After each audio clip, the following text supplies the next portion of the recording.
Want to speak real German from your first lesson? Sign up for your free lifetime account at GermanPod101.com. 10 lines you need to know for introducing yourself. Let's begin. Mein Name ist Alisa. My name is Elisa. Mein Name ist Alisa. What's your name? Was ist dein Name? Hallo, es ist schön, Sie kennenzulernen. Hello, it's nice to meet you. Hallo, es ist schön, Sie kennenzulernen. Hello, it is nice to meet you. As in English, when you introduce yourself and you meet somebody for the first time, you just add, of course, es ist schön, Sie kennenzulernen. It is nice to meet you. Eines meiner Hobbys ist, mit meinem Hund spazieren zu gehen. One of my hobbies is to walk my dog. Eines meiner Hobbys ist, mit meinem Hund spazieren zu gehen. One of my hobbies is to walk my dog. If you've seen some of my other videos, you know that I have a dog, a German Shepherd, and I actually love to go on a walk with him and play with his ball. He loves it. Yeah, what is your hobby? Ich bin Jahre alt. I am years old. Ich bin Jahre alt. I am years old. Wie alt bist du? How old are you? Ich bin Grafik- und Textildesignerin. I'm a graphic and textile designer. Ich bin is used for many things. It's something you should definitely learn and memorize because it's for almost everything. Ich bin hungrig, I'm hungry. So ich bin in this case is referred to your profession. So please tell me, what do you do? Ich komme aus Deutschland. I am from Germany. Ich komme aus Deutschland. I'm from Germany. Woher kommst du? Where are you from? Leave me in the comments. Ich höre gerne Musik. I enjoy listening to music. Ich höre gerne Musik. I enjoy listening to music. What is your favorite kind of music? Was ist deine Lieblingsmusik? Ich lebe in... I live in blank. Ich lebe in... I live in blank. Ich lebe in Köln. I live in Cologne. I used to live there, now I don't, but Cologne is a very fun city. If you have a chance, go visit. Yeah, where do you live? Wo lebst du? Leave in the comments. Ich lerne seit Jahren Deutsch. I've been learning German for years. Ich lerne seit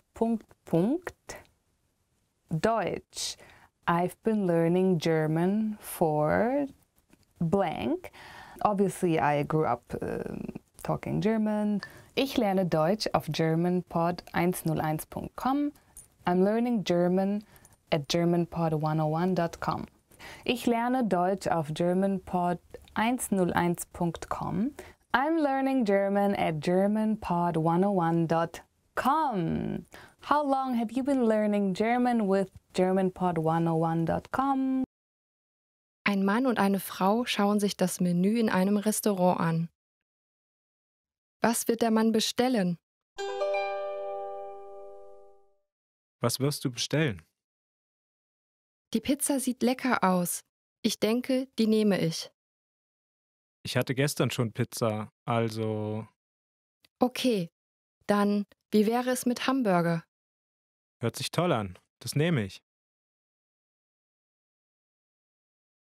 Was wird der Mann bestellen?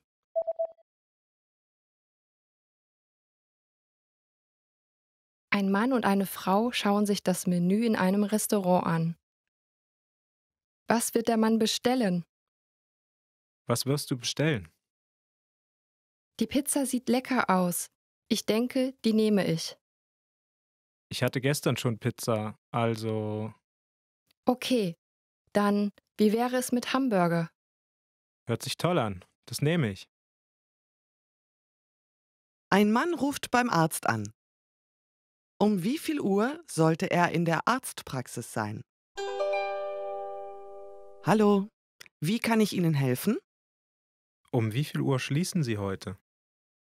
Wir schließen um 18 Uhr, aber bitte kommen Sie vor 17:30 Uhr vorbei. Okay, danke schön. Um wie viel Uhr sollte er in der Arztpraxis sein? Ein Mann ruft beim Arzt an. Um wie viel Uhr sollte er in der Arztpraxis sein? Hallo, wie kann ich Ihnen helfen? Um wie viel Uhr schließen Sie heute?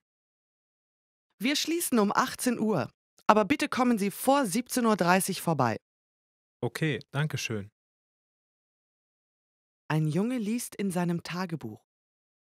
Was war das Erste, was der Junge heute getan hat? Das Wetter war toll heute. Ich bin heute Nachmittag zum Schwimmbad gegangen. Und abends bin ich ins Kino gegangen. Ich habe auch den ganzen Morgen gelernt. Heute war nicht übel. Was war das Erste, was der Junge heute getan hat?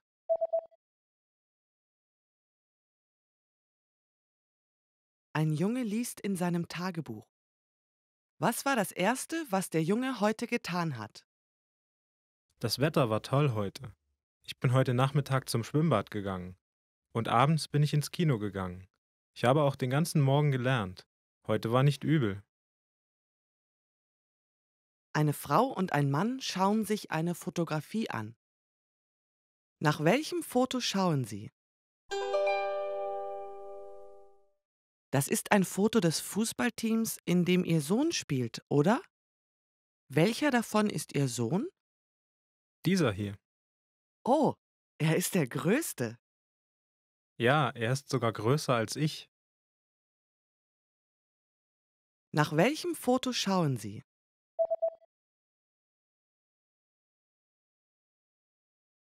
Eine Frau und ein Mann schauen sich eine Fotografie an. Nach welchem Foto schauen Sie? Das ist ein Foto des Fußballteams, in dem Ihr Sohn spielt, oder? Welcher davon ist Ihr Sohn? Dieser hier. Oh, er ist der Größte. Ja, er ist sogar größer als ich.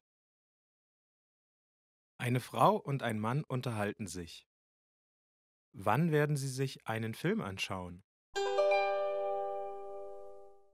Warum schauen wir uns nicht nächsten Samstag einen Film an? Das würde ich gerne, aber morgens habe ich einen Teilzeitjob. Um wie viel Uhr wirst du mit dem Teilzeitjob fertig sein? Um 14 Uhr werde ich fertig sein. Dann lass uns um 15 Uhr am Café treffen und uns um 16 Uhr einen Film anschauen. Okay, Wann werden sie sich einen Film anschauen?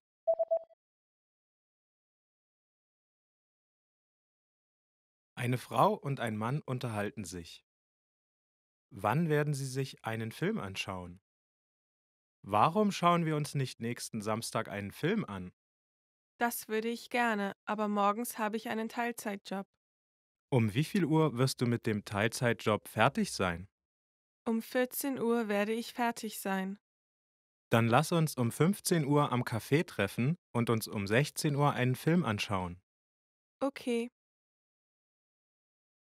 Ein Mann spricht mit einer Verkäuferin. Welches Hemd wird er kaufen? Was denken Sie, welches Hemd wäre besser? Das weiße oder das blaue? nun ja, ich denke, das Blaue ist gut. Es passt gut zu Ihrer grauen Jacke. Glauben Sie? Aber es passt nicht gut zu meiner roten Krawatte, oder? Nun ja, da haben Sie recht. Okay, dann werde ich das weiße nehmen und nicht das blaue. Welches Hemd wird er kaufen?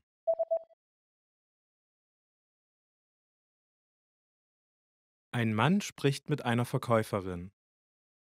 Welches Hemd wird er kaufen? Hm, was denken Sie, welches Hemd wäre besser? Das weiße oder das blaue? Nun ja, ich denke, das Blaue ist gut. Es passt gut zu Ihrer grauen Jacke. Glauben Sie? Aber es passt nicht gut zu meiner roten Krawatte, oder? Nun ja, da haben Sie recht. Okay, dann werde ich das weiße nehmen und nicht das blaue. Ein Mann ist in einem Fastfood-Restaurant. Welches Menü wird er bestellen? Entschuldigung, ich hätte gern das Burger-Spezialmenü. Gern. Möchten Sie Pommes frites oder Salat dazu? Salat bitte. Okay, welches Getränk möchten Sie? Coca-Cola bitte. Welches Menü wird er bestellen?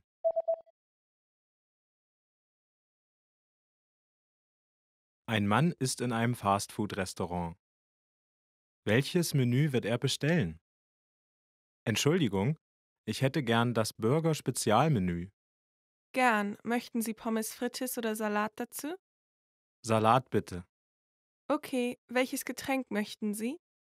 Coca-Cola bitte.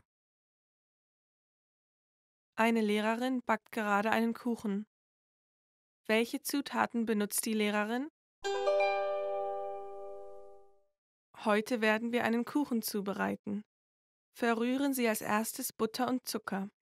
Fügen Sie dann 2 Eier hinzu und verrühren Sie sie gut. Fügen Sie Mehl hinzu und verrühren Sie es leicht. Stellen Sie alles in den Ofen und lassen Sie es 50 Minuten backen. Das war's. Welche Zutaten benutzt die Lehrerin?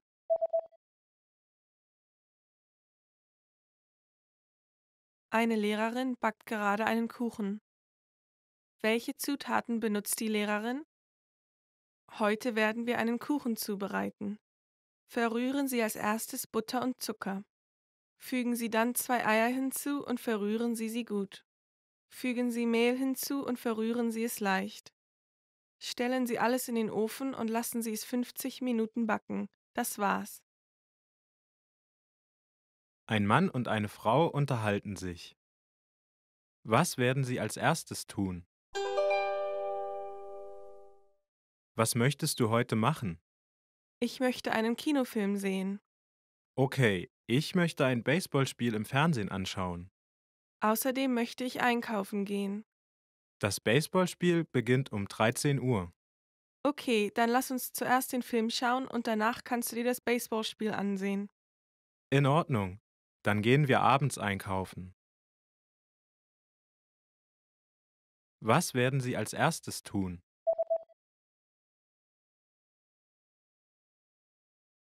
Ein Mann und eine Frau unterhalten sich. Was werden sie als erstes tun? Was möchtest du heute machen? Ich möchte einen Kinofilm sehen. Okay, ich möchte ein Baseballspiel im Fernsehen anschauen. Außerdem möchte ich einkaufen gehen. Das Baseballspiel beginnt um 13 Uhr. Okay, dann lass uns zuerst den Film schauen und danach kannst du dir das Baseballspiel ansehen. In Ordnung. Dann gehen wir abends einkaufen. Ein Lehrer unterhält sich mit einem Schüler. Wann wird der Schüler zum Büro des Lehrers gehen? Ich habe nicht wirklich alles vom heutigen Unterricht verstanden. Natürlich. Hast du irgendwelche Fragen?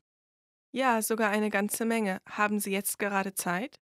Ich bin jetzt ein bisschen beschäftigt. Bitte komm nachmittags in mein Büro. Ich werde von 13 Uhr bis 16 Uhr dort sein. Gut, ich werde um 14 Uhr dort sein. Wann wird der Schüler zum Büro des Lehrers gehen?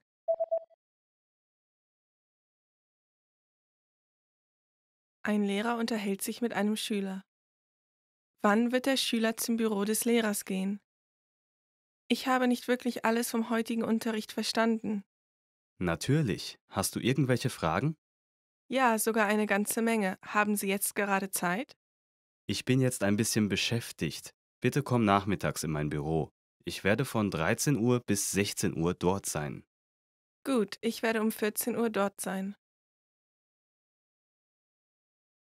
Eine Frau isst in einem Restaurant zu Mittag. Was wird sie bestellen?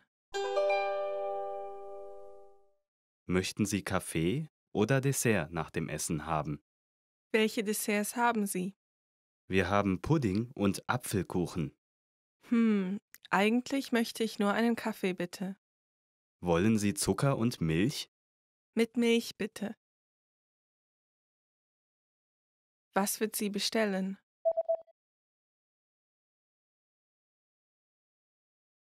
Eine Frau isst in einem Restaurant zu Mittag. Was wird sie bestellen? Möchten Sie Kaffee oder Dessert nach dem Essen haben? Welche Desserts haben Sie? Wir haben Pudding und Apfelkuchen. Eigentlich möchte ich nur einen Kaffee, bitte. Wollen Sie Zucker und Milch? Mit Milch, bitte. Want to speak real German from your first lesson? Sign up for your free lifetime account at GermanPod101.com. Eine Frau wartet auf einen Mann. Wo wird die Frau warten? Hallo, es tut mir leid, aber ich werde 30 Minuten später dort sein. Okay, ich werde im Café auf dich warten. In einem Café? Wo ist das Café? Es ist neben der Buchhandlung. Gegenüber befindet sich eine Bäckerei. Gut. Wo wird die Frau warten?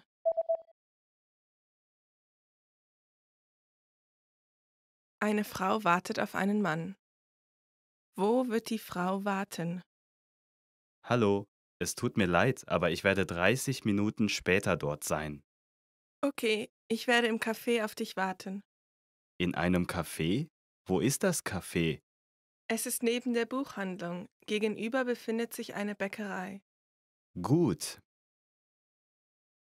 Ein Mann und eine Frau reden miteinander. Was wird die Frau während der Sommerferien unternehmen? Hast du schon Pläne für die Sommerferien?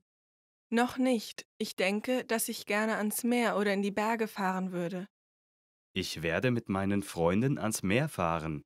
Wir werden surfen. Das ist schön. Warum kommst du nicht mit uns mit?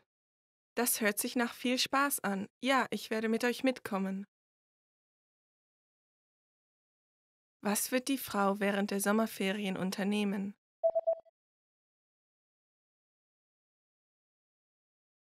Ein Mann und eine Frau reden miteinander. Was wird die Frau während der Sommerferien unternehmen? Hast du schon Pläne für die Sommerferien? Noch nicht. Ich denke, dass ich gerne ans Meer oder in die Berge fahren würde. Ich werde mit meinen Freunden ans Meer fahren. Wir werden surfen. Das ist schön. Warum kommst du nicht mit uns mit? Das hört sich nach viel Spaß an. Ja, ich werde mit euch mitkommen. Ein Mann und eine Frau unterhalten sich. Was hat die Frau heute Morgen gegessen? Ich bin hungrig. Hast du gefrühstückt? Ja, habe ich, aber nur ein bisschen. Was hast du gegessen? Ich hatte einen Joghurt und Kaffee. Das ist zu wenig. Du solltest auch Brot und Früchte essen. Was hat die Frau heute Morgen gegessen?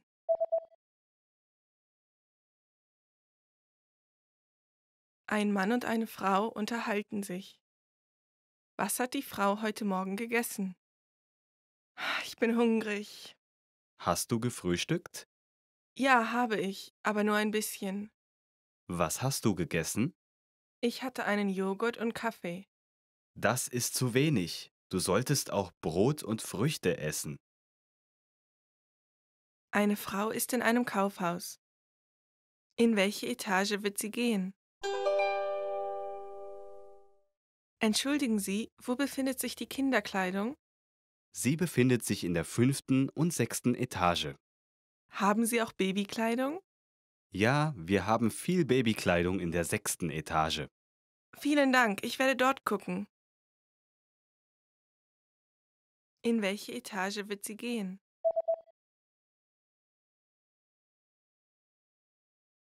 Eine Frau ist in einem Kaufhaus. In welche Etage wird sie gehen? Entschuldigen Sie, wo befindet sich die Kinderkleidung? Sie befindet sich in der 5. und 6. Etage. Haben Sie auch Babykleidung? Ja, wir haben viel Babykleidung in der 6. Etage. Vielen Dank, ich werde dort gucken. Ein Mann und eine Frau unterhalten sich. Wie alt ist der Mann jetzt? Dein Geburtstag ist sehr bald. Ja, er ist übermorgen. Wie alt bist du? Ich werde 60 Jahre alt. Herzlichen Glückwunsch, lass uns feiern. Vielen Dank. Ich bin sehr dankbar. Wie alt ist der Mann jetzt?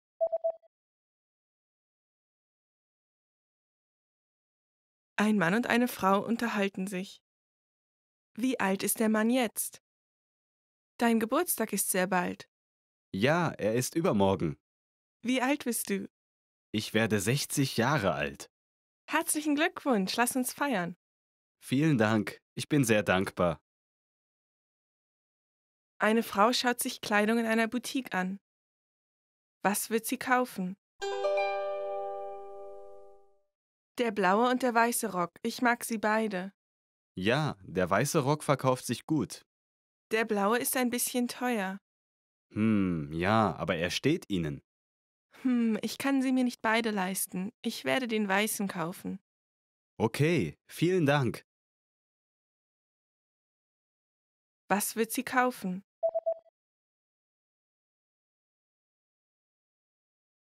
Eine Frau schaut sich Kleidung in einer Boutique an. Was wird sie kaufen?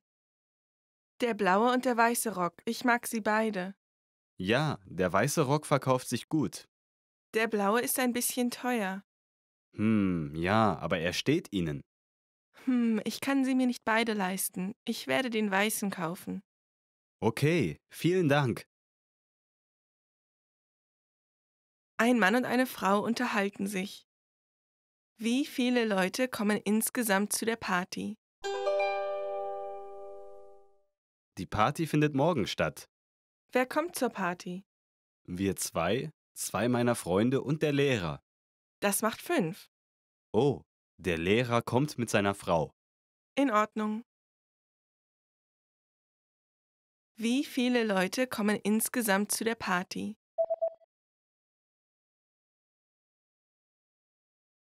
Ein Mann und eine Frau unterhalten sich. Wie viele Leute kommen insgesamt zu der Party?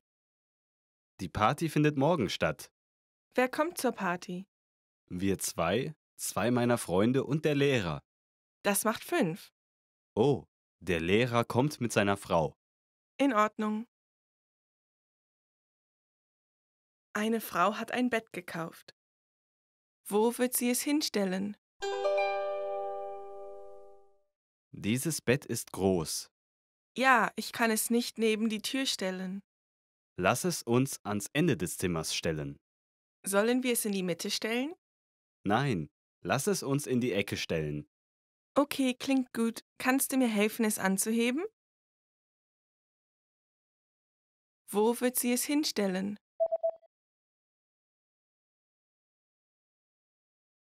Eine Frau hat ein Bett gekauft.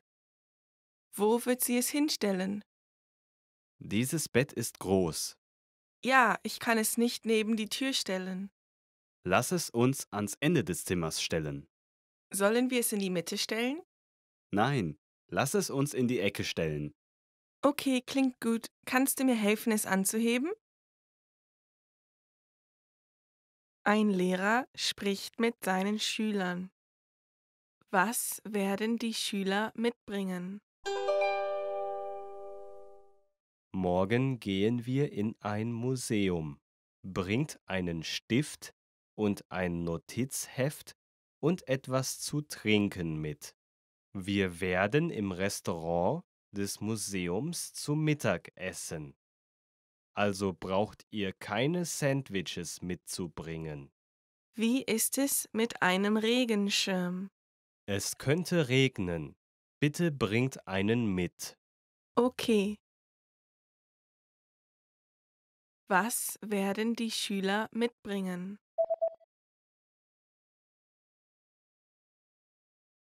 Ein Lehrer spricht mit seinen Schülern. Was werden die Schüler mitbringen? Morgen gehen wir in ein Museum. Bringt einen Stift und ein Notizheft und etwas zu trinken mit. Wir werden im Restaurant des Museums zu Mittag essen. Also braucht ihr keine Sandwiches mitzubringen. Wie ist es mit einem Regenschirm? Es könnte regnen. Bitte bringt einen mit. Okay.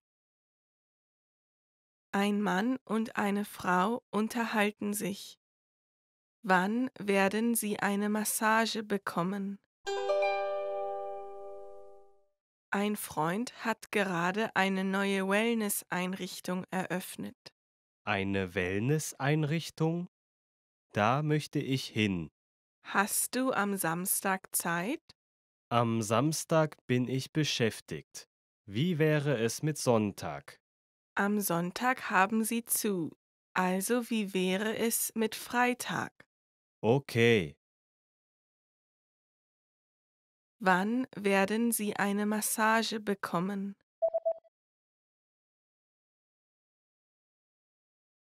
Ein Mann und eine Frau unterhalten sich. Wann werden sie eine Massage bekommen? Ein Freund hat gerade eine neue Wellness-Einrichtung eröffnet. Eine Wellness-Einrichtung? Da möchte ich hin. Hast du am Samstag Zeit? Am Samstag bin ich beschäftigt. Wie wäre es mit Sonntag? Am Sonntag haben sie zu. Also wie wäre es mit Freitag? Okay. 10 happy words. So let's be happy and start. Aufgeregt, excited. Aufgeregt, excited. Ich bin aufgeregt, jetzt mit euch dieses Video zu drehen. I am excited to film this video. Dynamisch, energetic. Dynamisch, energetic. Ich versuche jeden Tag mein Tag sehr dynamisch zu starten. I try to start my day very energetic. I wake up with a big smile. That makes a big difference. If you try, most people are not morning people, but I think if you start the day with a smile, then it will be a good day. Entspannt, relaxed. Entspannt, relaxed. Normalerweise ist der Sonntag mein Tag, wo ich entspanne. Usually Sundays is the day I relax. Maybe it's a very German thing, but Sundays is in Germany kind of a holy day for family to relax and just be with friends and not think about work or just anything. Freundlich, kind.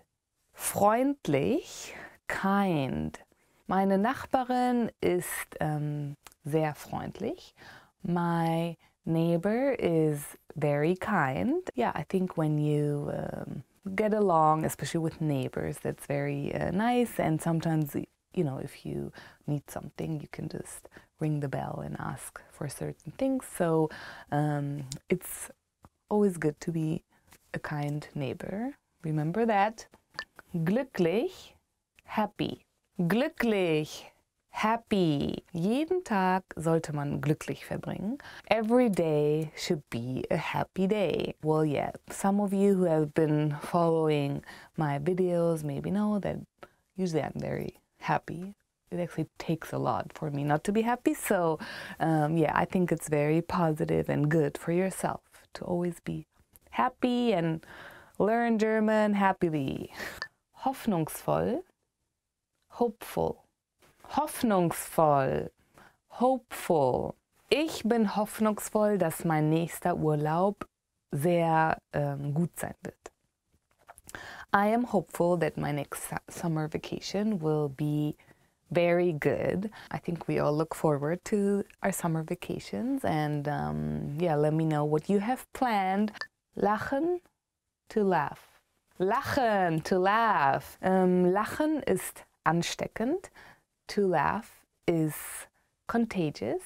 I think to laugh is a universal language, and it just is a good way to start a conversation, or if you're new somewhere or in a country where you don't know, it's a good way to start and even learn a language by laughing. Lieben, to love. Lieben, to love. Ich liebe Hunde. I love dogs. Yes, I am a dog lover, and Well, if you've been following some of my other videos, my parents actually own a German Shepherd, and he's really sweet, and I really love him. And dogs are just very kind animals. Lustig, funny.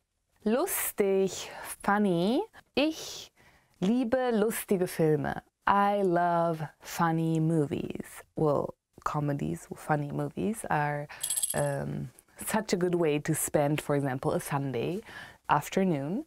Mögen, to like. Mögen, to like. Was mögt ihr an der deutschen Sprache? What do you like most about the German language? Leave in the comments. I would love to know. Top sad words. Yes, unfortunately, we also have to cover this part. I hope you won't get too depressed, so let's get it started. Verärgert, upset. Verärgert, upset. Der Mann ist sehr verärgert, weil noch viel Arbeit zu erledigen hat. The man is upset as there is a lot of work remaining. I mean, okay, it's very annoying if you have a lot of work still left to do. But others, they love work. They're like, oh yes, I have more work to do. It depends on how you look at it, if you like your work or not. It can be upsetting, but it can be cool. So yeah, I guess most people are just like, damn, more work. Verletzen, to hurt. Verletzen, to hurt. Es tut mir leid, dass ich deine Gefühle verletzt habe. I'm sorry I hurt your feelings. To be hurt can be in several ways. It can be hurt of feelings, as in my example sentence. You can also be hurt, as for example in sports. Then we would also say verletzt. For example, an injured player in a soccer game, he is verletzt. So it counts both, like feelings, sports, physically as mentally. You can be hurt. Einsam, lonely. Einsam, lonely. Die Frau ist einsam. The woman is lonely. Yeah, when I hear this, I always remember this one song of a couple of years ago. Lonely, I'm so lonely. Yeah, I'm not so good at singing, so I should stop that. I don't like to be lonely. I prefer being around people. I guess that's with most. But again, as I said in the first example word of being upset of too much work, being lonely can be cool for some people. A lot of people prefer to have time on their own for most of it and just sometimes hang out with more people. Others, me including, like to be around people all the time and then just sometimes step back and have time for themselves. Like, how are you? If you want to share like your feelings about any of these words, please just do it below in the comments, okay? Traurig, sad. Traurig, sad. War traurig und seufzte. He was sad and sighed. Do you even pronounce it sigh? I'm not exactly sure. It's a sound of huh. Like if I'm sad, huh. Like in German, seufzte. War traurig und seufzte. He was sad and sighed. I hope I pronounced that right. Yeah, some people overdo it if they just really want to make clear, like, hey, I'm sad, please take care of me. Like, huh. Elend. Miserable. Oh, it's getting even better. Now we have number 5. Elend. Miserable. Heute fühle ich mich richtig elend. Today I feel really miserable. Oh gosh, I mean, miserable. Yeah, that's all. Again, this counts for both psychologic as physiologic. For example, if you ate something really bad last day, you can feel miserable. But you can also feel miserable because you did something stupid the other day, or because, I don't know, you have a crush and he's not really into you, so that can make you feel miserable. Yeah, feeling miserable, elend, there are many ways to do that. I hope you haven't experienced too much of it, at least not too often. Entmutigt, discouraged. Entmutigt, discouraged. Fühlte sich ziemlich entmutigt nach seiner Niederlage. After his defeat, he felt very discouraged. When you lose, so you're like, oh gosh, I put so much focus on this, it meant so much to me and it didn't work out, so I'm discouraged. Entmutigt, enttäuscht, disappointed. Enttäuscht, disappointed. Wurde von seiner Frau enttäuscht. He was disappointed by his wife. I hope that wife didn't do something too bad. Yeah, disappointed. Like it can be something really minor, like, oh, I came home and I hoped she, I don't know, prepared maybe a nice little lunch or something, then oh no, so I'm a little bit disappointed. You shouldn't be, because it's not the task of your wife to cook food, right? It can be something minor, like, oh, I hope you took a picture of that car and you didn't, so I'm a little bit disappointed, enttäuscht. It can also be something super big, like, oh, wow, you cheated on me, I'm very disappointed. And I hope that didn't happen to any of you. Bad feeling. Didn't happen to me, luckily. I mean, I guess. Who knows? I guess. I have never been cheated on. Knock on wood, right? Sich sorgen. To worry. Sich sorgen. To worry. Die Frau sorgt sich die Rechnung. The woman worries about the bill. If you worry about money, that really sucks, because mostly you cannot really do so much about it. Even worse, for example, if you worry about your kids, like, oh, my kids go to school and they don't come back, they should be here already, then this is super, like, frightening and you worry. Man sorgt sich. If I'm a parent, I worry about my child. Ich sorge mich mein Kind. Try not to worry so much about what might happen or might not happen, as long as you cannot really influence it anyways. Besorgt. Anxious. Besorgt. Anxious. Die Klausurergebnisse werden morgen bekannt geben und ich bin sehr besorgt darüber. The exam results will be announced tomorrow and I'm very anxious about it. Yeah, I remember when I had my A-levels in school, like here we call it Abitur, like our final exams from school. There were some subjects I was like anxious about because I actually tried to study a lot as much as I could, but then some just really didn't work out so well. I had the feeling, so I was like anxious. After all, don't worry about me, I'm fine. I passed, I could go to university, to college, but yeah, I think as everybody of us went to school, we know the feeling of being anxious about some exam results coming out. Düster, gloomy. Düster, gloomy. Nachts ist es draußen düster. It is gloomy outside in the night. Yeah, actually, for me, this is not such a sad word in this example phrase because I like kind of like the gloomy night, exciting. But for example, if you're a gloomy person, that's kind of negative. If you're like always like, oh, this is going to be so bad. Like I can see the future. Everything is going down. Like that's very gloomy. There's no reason to be gloomy, I guess. We live in a pretty cool world, even though there's a lot of trouble everywhere. Also, gloomy, it makes me remember this one last Rolling Stones song they came up with, Doom and Gloom. It has nothing really to do with this lesson. I just wanted to bring it up because it's a great band. Want to speak real German from your first lesson? Sign up for your free lifetime account at GermanPod101.com. The must-know expressions for agreeing and disagreeing. Very important. You will have to agree and disagree often in your life. Sometimes hard to choose agreeing or disagreeing, but the way you can do this, I'm going to teach you today. Let's move. Number 1. Ich bin ganz Ihrer Meinung. I couldn't agree more with you. Apparently a very strong expression for agreeing.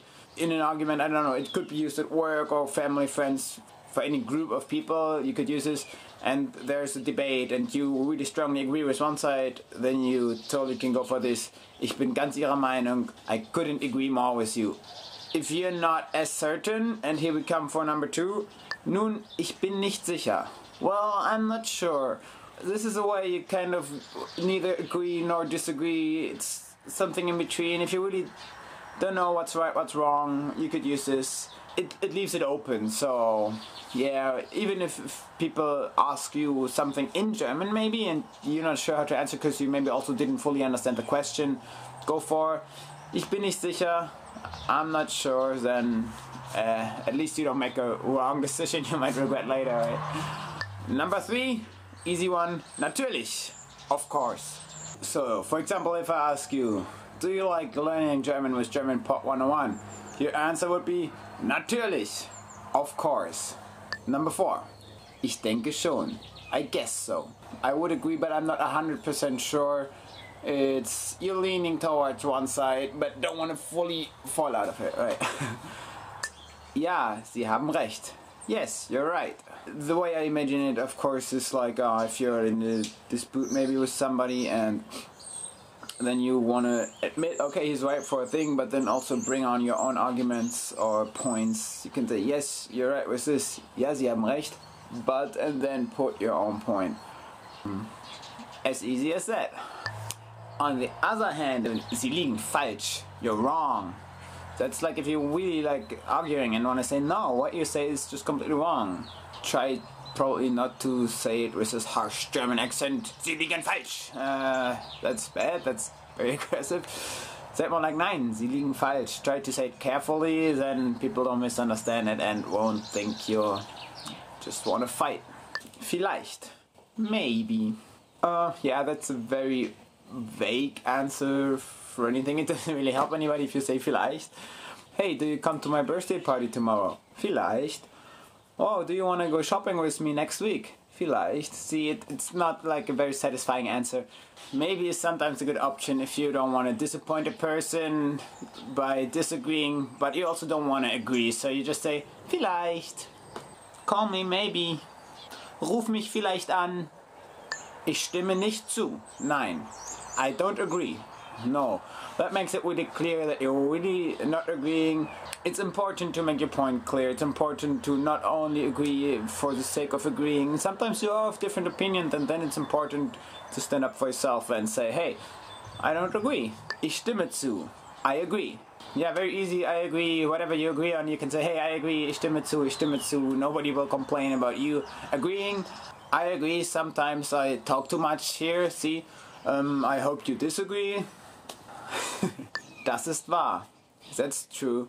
Das ist wahr. Yeah, it's like, Mom, even if you knew it before or not, but wow, that person has a point. How to respond to the question probably most asked in this world. How are you? Let's go. Start off with number 1. Wie geht es dir? How are you? Yeah, that's the question whenever you meet somebody new, somebody you have met before, or just come into a room and see the people, you ask, Wie geht es dir? How are you? This is one of the few phrases you definitely should learn and should remember. Number 2. Und dir? And you? That's how you would respond. If somebody comes to you, approaches you, asks, how are you? And you say, oh, well, good maybe. And do people like you would respond in und dir?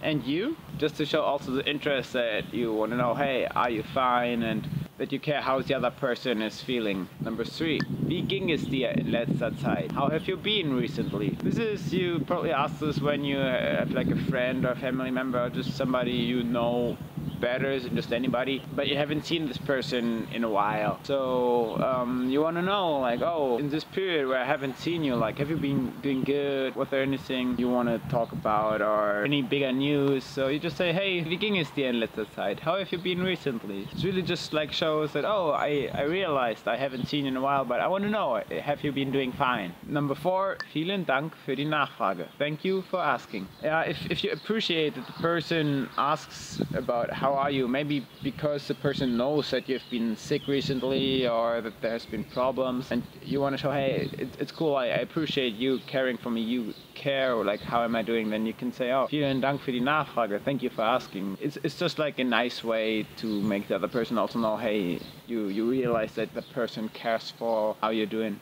Also, when you've not been through a rough phase, you can say, oh, vielen Dank für die Nachfrage, or thanks for asking if somebody asks how you are, just to show, like, hey, I appreciate you asking me, like, you care, how am I doing? So, just a polite way to respond also. Number 5, mir geht es nicht schlecht. I'm not bad. Yeah, this is a little bit of a weaker version, not too optimistic, like, oh, it's not, okay, I'm doing fine. Yeah, maybe not everything is totally cool, there's some stuff in your mind that you worry about, but it's also not too big. You don't want anybody, like, to worry about the stuff, and it's not really important right now in the moment. So you just say, okay, mir geht's nicht schlecht. I'm not bad. It's also not like too crazily negative that you would be like, oh, what's up with this person? He's not bad. Number 6, mir geht's auch gut. I'm fine too. Yeah, that's also like the response in this typical conversation. Hey, how are you? I'm fine. And you? Oh, I'm fine too. Mir geht es auch gut. I'm fine too. Number 7, ich bin müde. I'm sleepy. That's also legitimate to say, like, if you really had a rough day or haven't had enough sleep last night and you feel so tired or sleepy and you're like, ah, ich bin müde. You can say you're tired. It's not impolite, or it's not like the other person would be worrying about you if you say, oh, I'm sleepy. But it also makes clear that, hey, you're not in the best mood right now. Probably you're not going to start crazy stuff, something. You're just a little bit sleepy. Ich bin müde. Ich bin ein bisschen müde. Recently, I've been quite sleepy from time to time because I started a new job and I have to wake up very early every day, so I come home sleepy. But, yeah, that's the way it is. But that's no problem. At home, I like calm down a little bit, have lunch, have a coffee, and then everything is cool. Then I'm fine. Mir geht's gut. Number 8. Ich fühle mich schlecht. I'm feeling bad. Yeah, apparently if you're not really feeling good and the person who asks you how are you is probably like a friend of you or a family member that you want him or her to know how you feel, then you could say, hey, if you're really not feeling good, you can say, hey, I'm feeling bad. Mir geht es nicht gut oder mir geht es schlecht. I'm feeling bad. Maybe because you've done something wrong, or I don't know, also maybe because you ate something wrong. It's like physically you're feeling bad. But in general, yeah, if for example, if you've done something wrong and you know it and it's still in your head, it occupies your head, and you want to like talk with somebody about it, and then somebody you trust comes to you and asks you, hey, how are you doing? And then that's your opportunity to say, hey, ich fühle mich schlecht, I'm feeling bad. And then he would probably ask, oh, what's up? And then you can come out with what happened or with your problem. Yeah, usually it implies if you say you're feeling bad that the other person politely would ask, what's the matter? Number 9. Ich bin okay. I'm okay.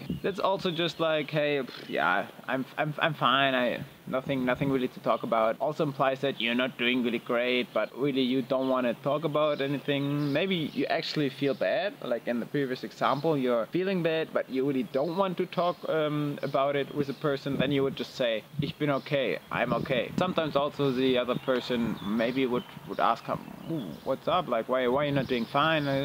Never mind, it's alright. Then the person knows, okay, yeah, probably not too big of a deal, but he doesn't want to talk about it. So if you're not doing really great, but you also just want to keep it for yourself, well, it's not a big deal. You can say, ich bin okay. Number 10, and that's my favorite, mir geht es großartig. I'm great. I actually say this quite often, like when other people maybe just would say, I'm fine. I don't know, like if somebody asks me, how am I? And I'm having no problem, I'm doing good. Why not just saying, mir geht es großartig? Hey, I'm doing great. I like the positivity about it, and mostly it's kind of a little bit contagious. That person, oh cool, like he's doing great. It's like there's a smile on his face. It's already positive atmosphere in the room. So yeah, I really, if I'm doing good, I like to say, hey, I'm great. Like there's nothing to complain about. In this video, you learn 20 of the most common words and phrases in German. Hi everybody, my name is Anja. Welcome to the 800 Core German Words and Phrases video series. This series will teach you the 800 most common words and phrases in German. But there is a twist. With each new lesson in this series, we'll include the previous lessons at the end. So after you've learned the new words and phrases, stick around and review what you learned in previous lessons. Reviewing is one of the most important parts of learning a language. You can also get the full list right now at GermanPod101.com. Click the link in the description to access more example sentences, create your own flashcard deck, and finally master German. Okay, let's get started. First is Hallo. Hello. Hallo. Hallo. Hello. Wenn ich jemanden zum ersten Mal treffe, sage ich gerne Hallo. When I first meet someone, I like to say hello. Wenn ich jemanden zum ersten Mal treffe, sage ich gerne Hallo. Entschuldigung. Excuse me. Entschuldigung. Entschuldigung. Excuse me. Entschuldigung. Wie sagt man das auf Deutsch? Excuse me. How do you say this in German?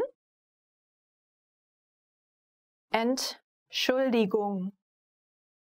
Wie sagt man das auf Deutsch? Es tut mir leid. I'm sorry.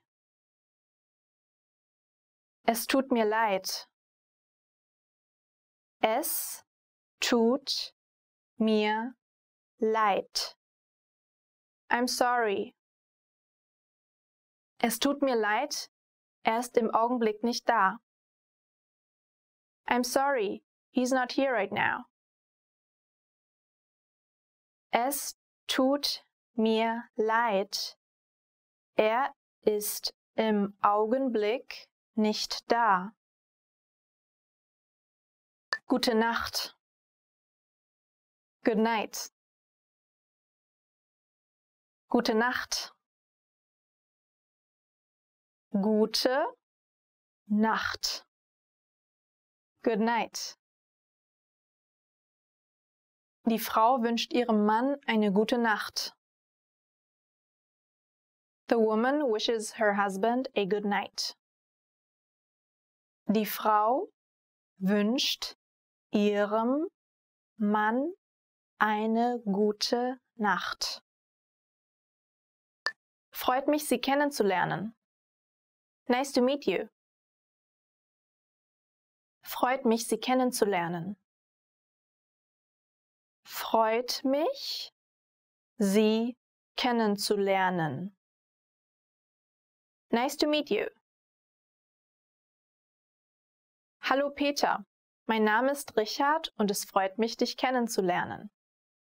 Hello Peter, my name is Richard and it is nice to meet you. Hallo Peter, mein Name ist Richard und es freut mich, dich kennenzulernen. Wie geht es dir? How are you? Wie geht es dir? Wie geht es dir? How are you? Mir geht es gut. Wie geht es dir? I'm doing very well. How are you? Mir geht es gut. Wie geht es dir? Ja. Yes. Ja. Ja. Yes. Kannst du heute bitte mit dem Hund spazieren gehen? Ja. Can you take the dog for a walk today? Yes. Kannst du heute bitte mit dem Hund spazieren gehen? Ja. Nein. No. Nein. Nein-Zeichen. No sign. Nein-Zeichen. Danke. Thank you. Danke. Danke. Thank you. Danke, aber ich habe dies nicht bestellt. Thank you, but I didn't order this. Danke, aber ich habe dies nicht bestellt. Ich bin. I'm. Ich bin. Ich bin. I'm. Ich bin Lisa. I am Lisa. Ich bin Lisa. Auf Wiedersehen. Goodbye. Auf Wiedersehen. Auf Wiedersehen. Goodbye. Auf Wiedersehen. Bis zum nächsten Mal. Goodbye. See you next time. Auf Wiedersehen. Bis zum nächsten Mal. Schlecht. Bad. Schlecht. Schlecht. Bad. Dieser Film ist wirklich schlecht. This movie is really bad. Dieser Film ist wirklich schlecht. Gut. Good. Gut. Gut. Good. Gemüse ist gut für dich. Vegetables are good for you. Gemüse ist gut für dich. Hübsch. Pretty. Hübsch. Hübsch. Pretty. Du bist sehr hübsch. You are very pretty. Du bist sehr hübsch. Hässlich. Ugly. Hässlich. Hässlich. Ugly. Hässliches Gesicht. Ugly face. Hässliches Gesicht. Einfach. Easy. Einfach. Einfach. Easy. Einfache Entscheidung. Easy decision.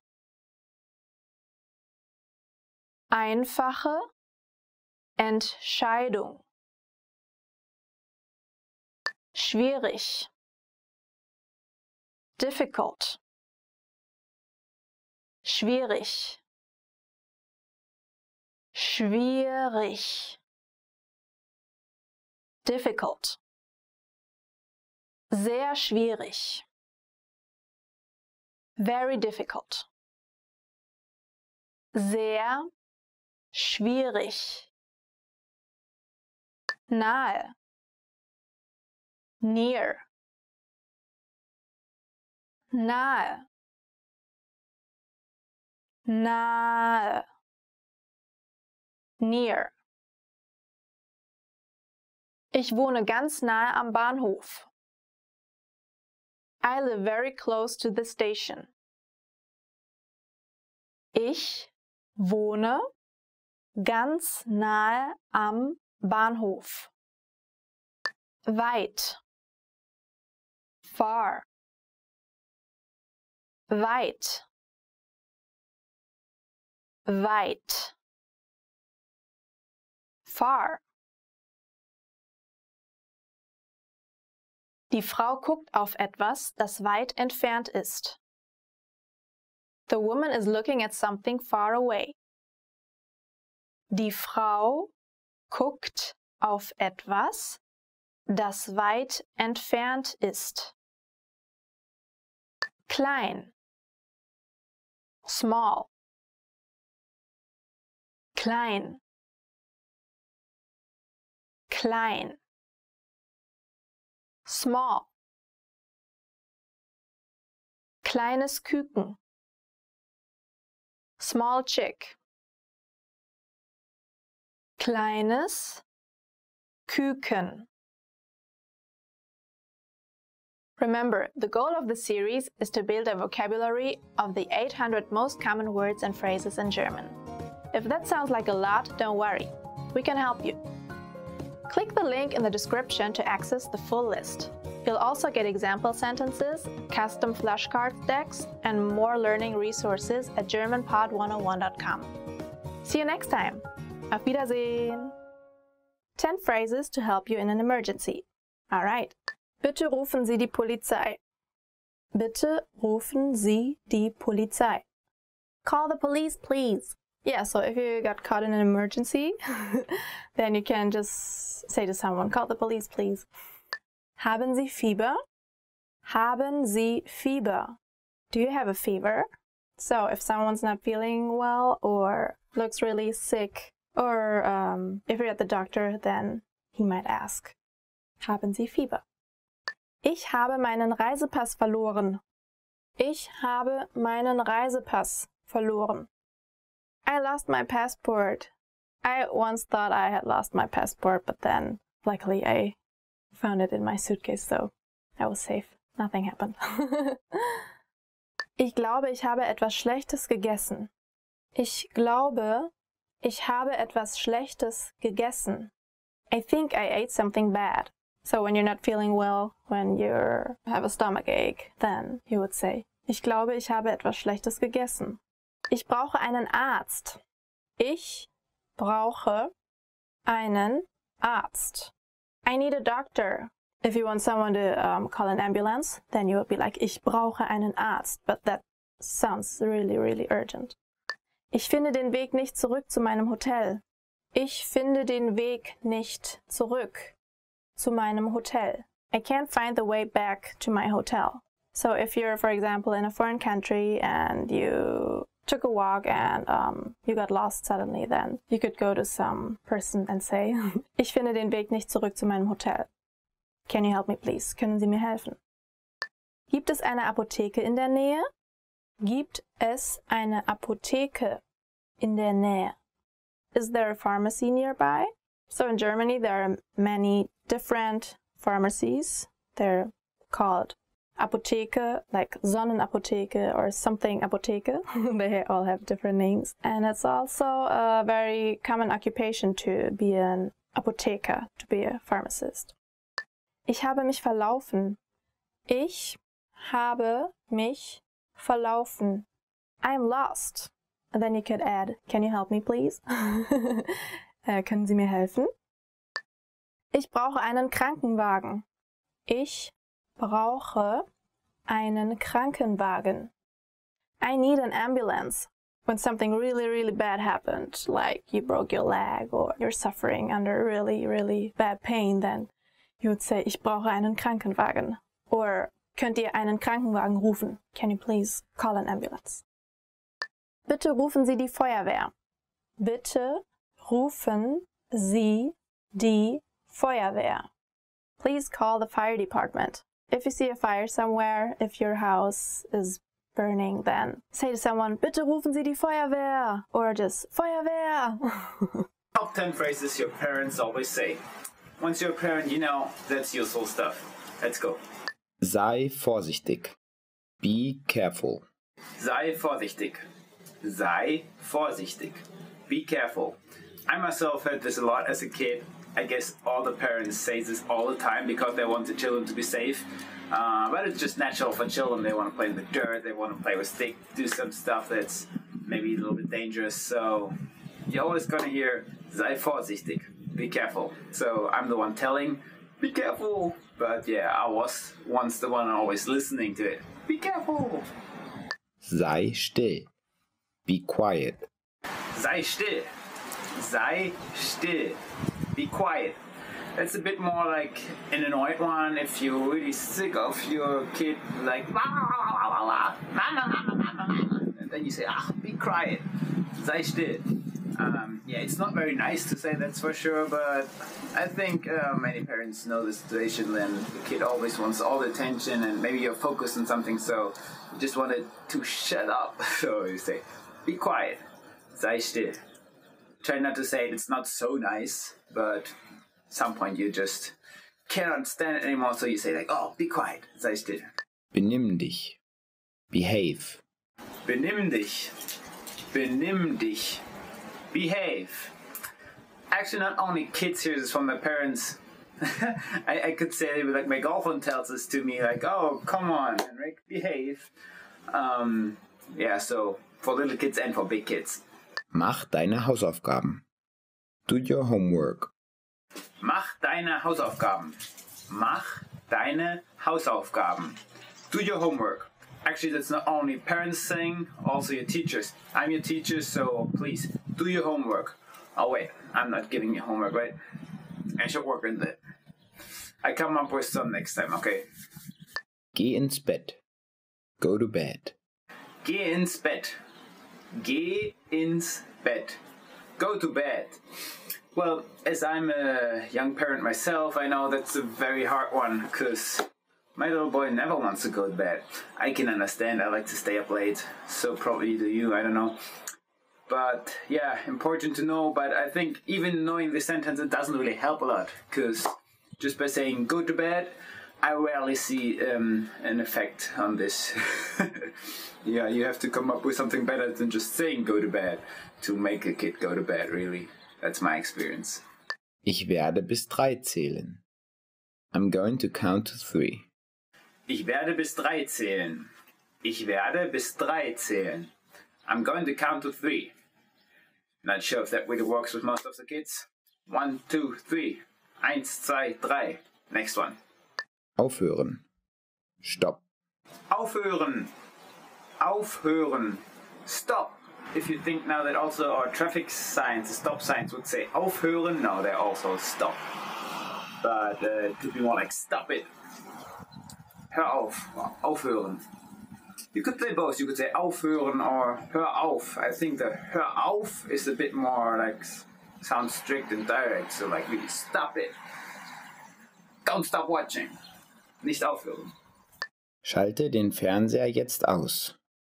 Turn the TV off now. Schalte den Fernseher jetzt aus. Schalte den Fernseher jetzt aus. Turn off the TV now. Yeah, so I personally was never really allowed to watch that much TV, so I know this one.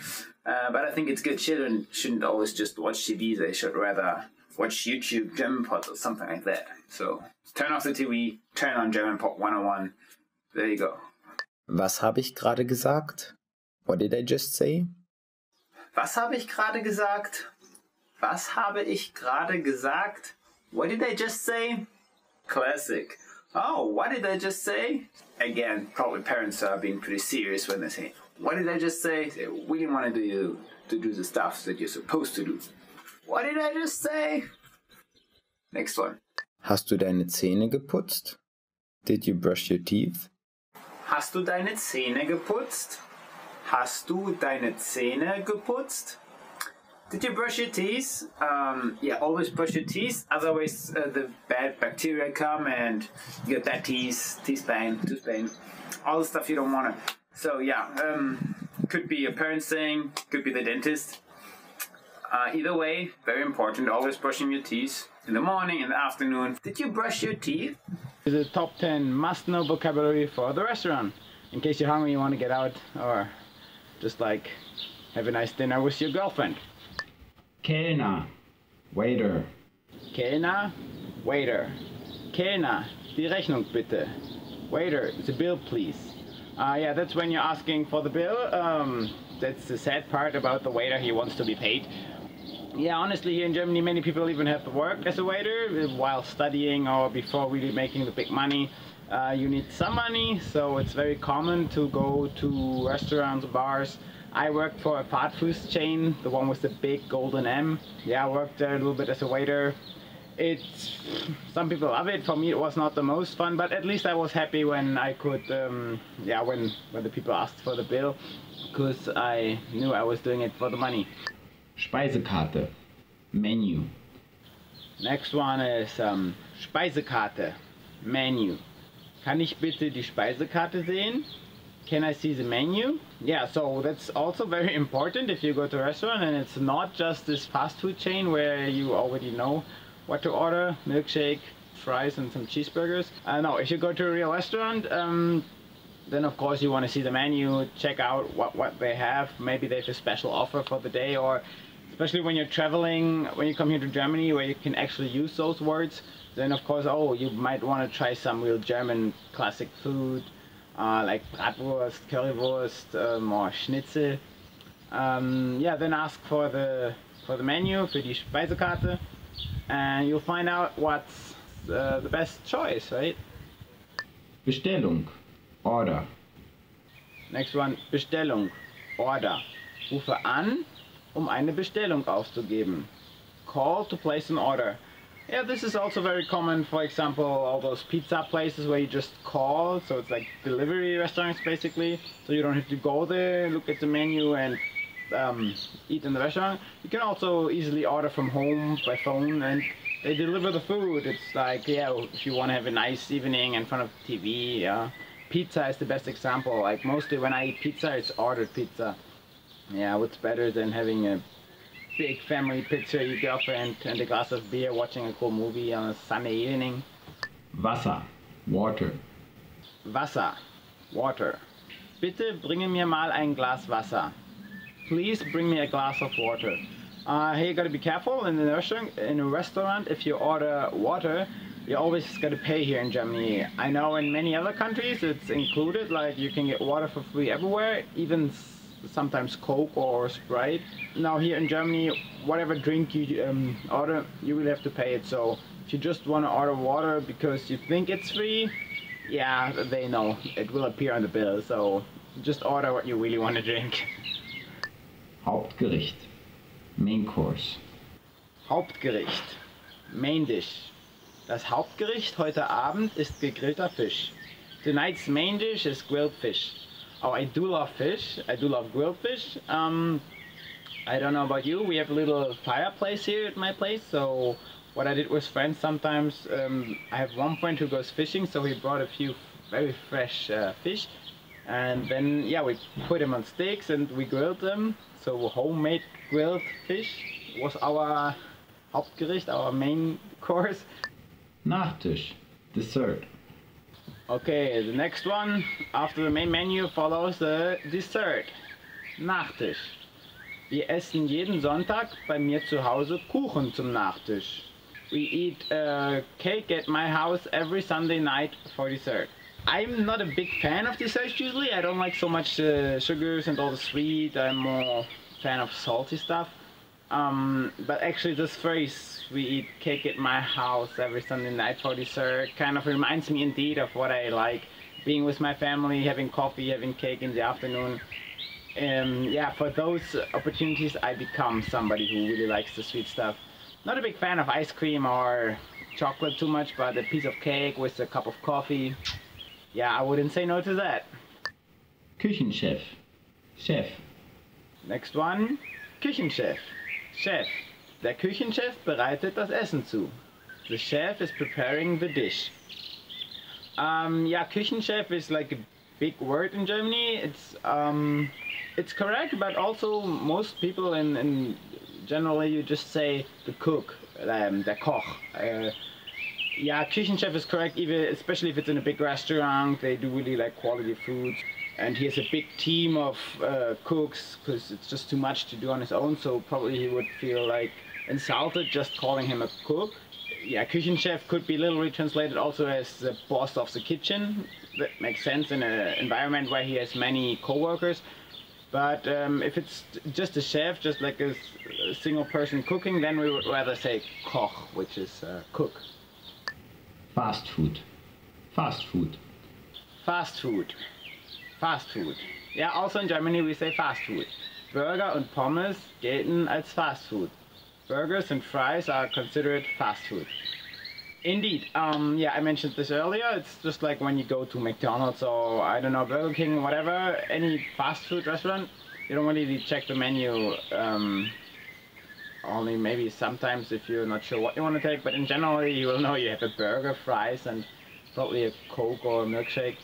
Yeah, everybody loves fast food, just don't eat too much of it, otherwise you will get problems with your heart, your blood pressure, I don't know, your body, everything.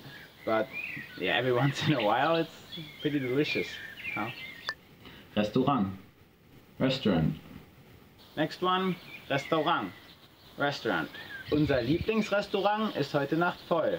Our favorite restaurant is full tonight. Used this word a few times already in this lesson today. Restaurant, in German, it's the same word with a different pronunciation. Restaurant. It's not a German word. I don't think it's a real English word, but commonly used in most Latin languages at least. Do you have a favorite restaurant? I do. Here in my town it's an Australian one. It's awesome because they have all these Australian burgers with like kangaroo meat or emu meat. And they have cocktail happy hours twice a week. So sometimes they have like a little live music going on. So yeah, that's definitely my favorite restaurant, and whenever I have guests over and I want to show them something cool, take them to my favorite restaurant, that's the place where I go. Lecker, delicious. Next one, lecker. Delicious.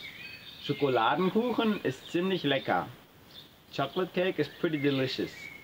Oh yeah, I love this whenever I eat food and it's so delicious. I say, lecker. But for me, it wouldn't be chocolate cake in the first place, which I would place here. It's more like, yeah, a piece of raw meat. No, it looks like a raw meat.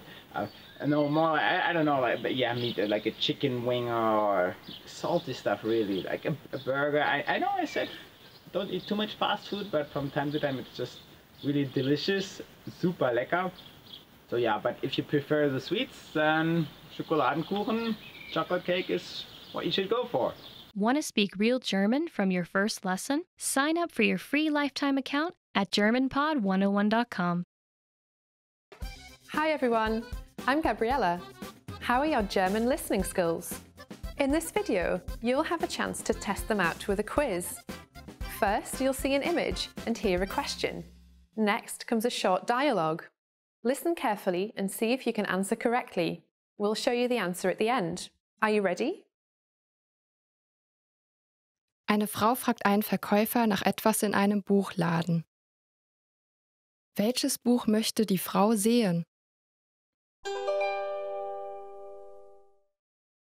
Entschuldigen Sie, ich würde gerne einen Blick auf ein Buch in diesem Regal werfen. Welches Buch möchten Sie? Jenes über Autos. Einen Moment bitte. Dieses? Ja, das ist es. Hier, bitteschön. Welches Buch möchte die Frau sehen?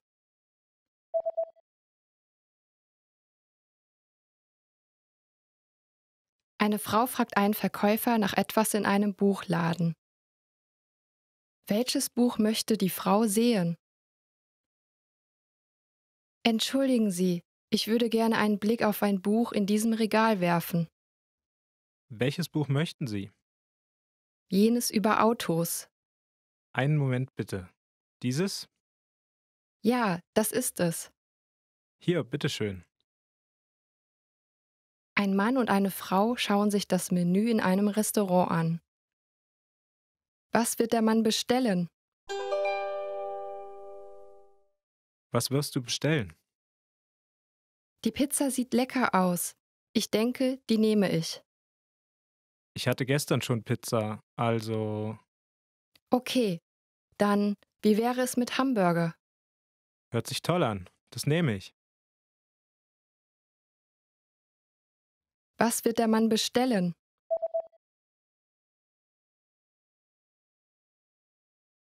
Ein Mann und eine Frau schauen sich das Menü in einem Restaurant an. Was wird der Mann bestellen? Was wirst du bestellen? Die Pizza sieht lecker aus. Ich denke, die nehme ich. Ich hatte gestern schon Pizza, also... Okay, dann, wie wäre es mit Hamburger? Hört sich toll an. Das nehme ich. Ein Mann ruft beim Arzt an. Um wie viel Uhr sollte er in der Arztpraxis sein? Hallo, wie kann ich Ihnen helfen? Um wie viel Uhr schließen Sie heute? Wir schließen um 18 Uhr, aber bitte kommen Sie vor 17:30 Uhr vorbei. Okay, danke schön. Um wie viel Uhr sollte er in der Arztpraxis sein? Ein Mann ruft beim Arzt an. Um wie viel Uhr sollte er in der Arztpraxis sein? Hallo, wie kann ich Ihnen helfen? Um wie viel Uhr schließen Sie heute? Wir schließen um 18 Uhr, aber bitte kommen Sie vor 17:30 Uhr vorbei. Okay, danke schön. Ein Junge liest in seinem Tagebuch. Was war das Erste, was der Junge heute getan hat? Das Wetter war toll heute. Ich bin heute Nachmittag zum Schwimmbad gegangen. Und abends bin ich ins Kino gegangen. Ich habe auch den ganzen Morgen gelernt. Heute war nicht übel. Was war das Erste, was der Junge heute getan hat?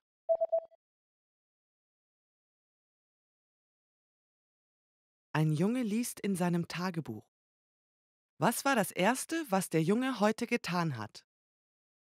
Das Wetter war toll heute. Ich bin heute Nachmittag zum Schwimmbad gegangen. Und abends bin ich ins Kino gegangen. Ich habe auch den ganzen Morgen gelernt. Heute war nicht übel. Eine Frau und ein Mann schauen sich eine Fotografie an. Nach welchem Foto schauen sie? Das ist ein Foto des Fußballteams, in dem Ihr Sohn spielt, oder? Welcher davon ist Ihr Sohn? Dieser hier. Oh, er ist der Größte. Ja, er ist sogar größer als ich. Nach welchem Foto schauen Sie?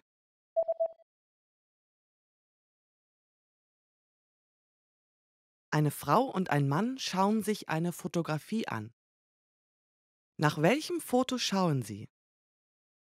Das ist ein Foto des Fußballteams, in dem Ihr Sohn spielt, oder? Welcher davon ist Ihr Sohn? Dieser hier. Oh, er ist der Größte. Ja, er ist sogar größer als ich. You need 20 phrases you must know for traveling. Here we go. First phrase, when you don't know where to go, you ask, könnte ich eine Karte bekommen? Could I have a map? Actually, you could also ask this to your friend who is going to traveling, because card also works for postcard. So if you have to stay home and not traveling, you can ask for a Karte, for a card, or you can ask for a map, which we also call Karte, and then you can find your way. Number 2, very important sentence. Sprechen Sie Englisch? Do you speak English? Here in Germany, it's quite common. People do speak English, even though the older ones, not so much. But whenever you meet like a young couple or young people on the street and you really cannot find your way or you're really struggling, you can always try to even talk to them in English. But if you want to be polite, you can ask in German. Sprechen Sie Englisch? And then the person will know, oh, okay, sure, I'm going to try to help you out. Gibt es einen Bus vom Flughafen in die Stadt? Is there a bus from the airport to the city? Often airports are kind of outside of the city, right? In Germany, or actually in Europe, we have Ryanair. Probably you've heard about it. It's like cheap airline, but we all want to save money, so it's good. But often the airports of this Ryanair are actually not in the city. So if you fly Ryanair to Barcelona, you end up, 100 kilometers out of Barcelona, and then you always have to take a bus. This also happens in Germany. For example, the Frankfurt airport of Ryanair is about 100 kilometers out of Frankfurt, so you will have to ask for a bus to the city. How do you do this? Gibt es einen Bus vom Flughafen in die Stadt? Number 4. Ist das WLAN kostenlos? Is the Wi-Fi free? It's getting more and more there here in Germany. I remember when I was traveling in the US, you could get free Wi-Fi everywhere, even in the streets. Yeah, I'm sorry, we're not that far here now, but more and more places, train stations, airports have free Wi-Fi. So you must be pretty unlucky to not find free Wi-Fi when you're like flying in or coming by train. So yeah, bring your devices, and in any case, you can ask, sprechen Sie Englisch? Do you speak English? To find your way. Number 5. Haben Sie freie Zimmer für heute Nacht? Do you have any vacancies for tonight? Yeah, if you're going to a hotel or hostel or, an apartment and you haven't booked previously or ahead, then first of all you need to know if there's any space left for you, or if you should go on and search for another place if you don't want to crash on somebody's couch. So then go to the hotel, go to the reception, ask if they're free rooms, and usually they should be able to help you out.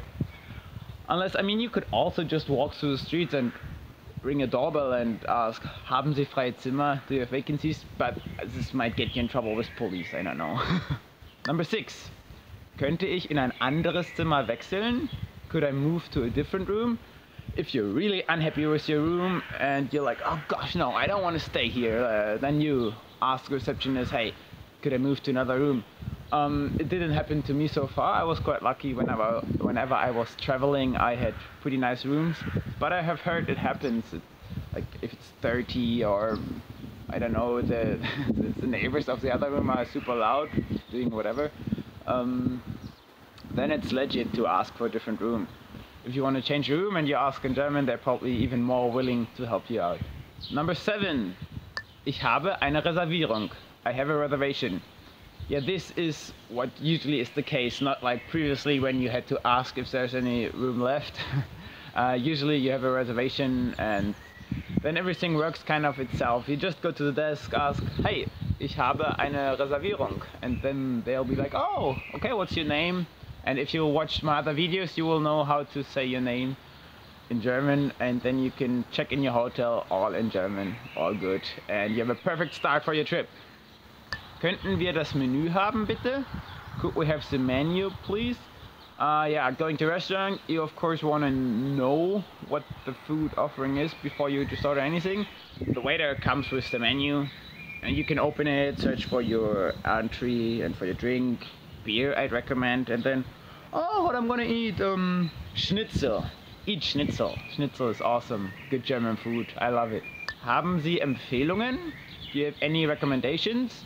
Yeah, if you don't want to listen to my recommendation, eating Schnitzel and having a beer, you can also ask the waiter for recommendations of the house. Often they even like special offers or menu of the day, something like that.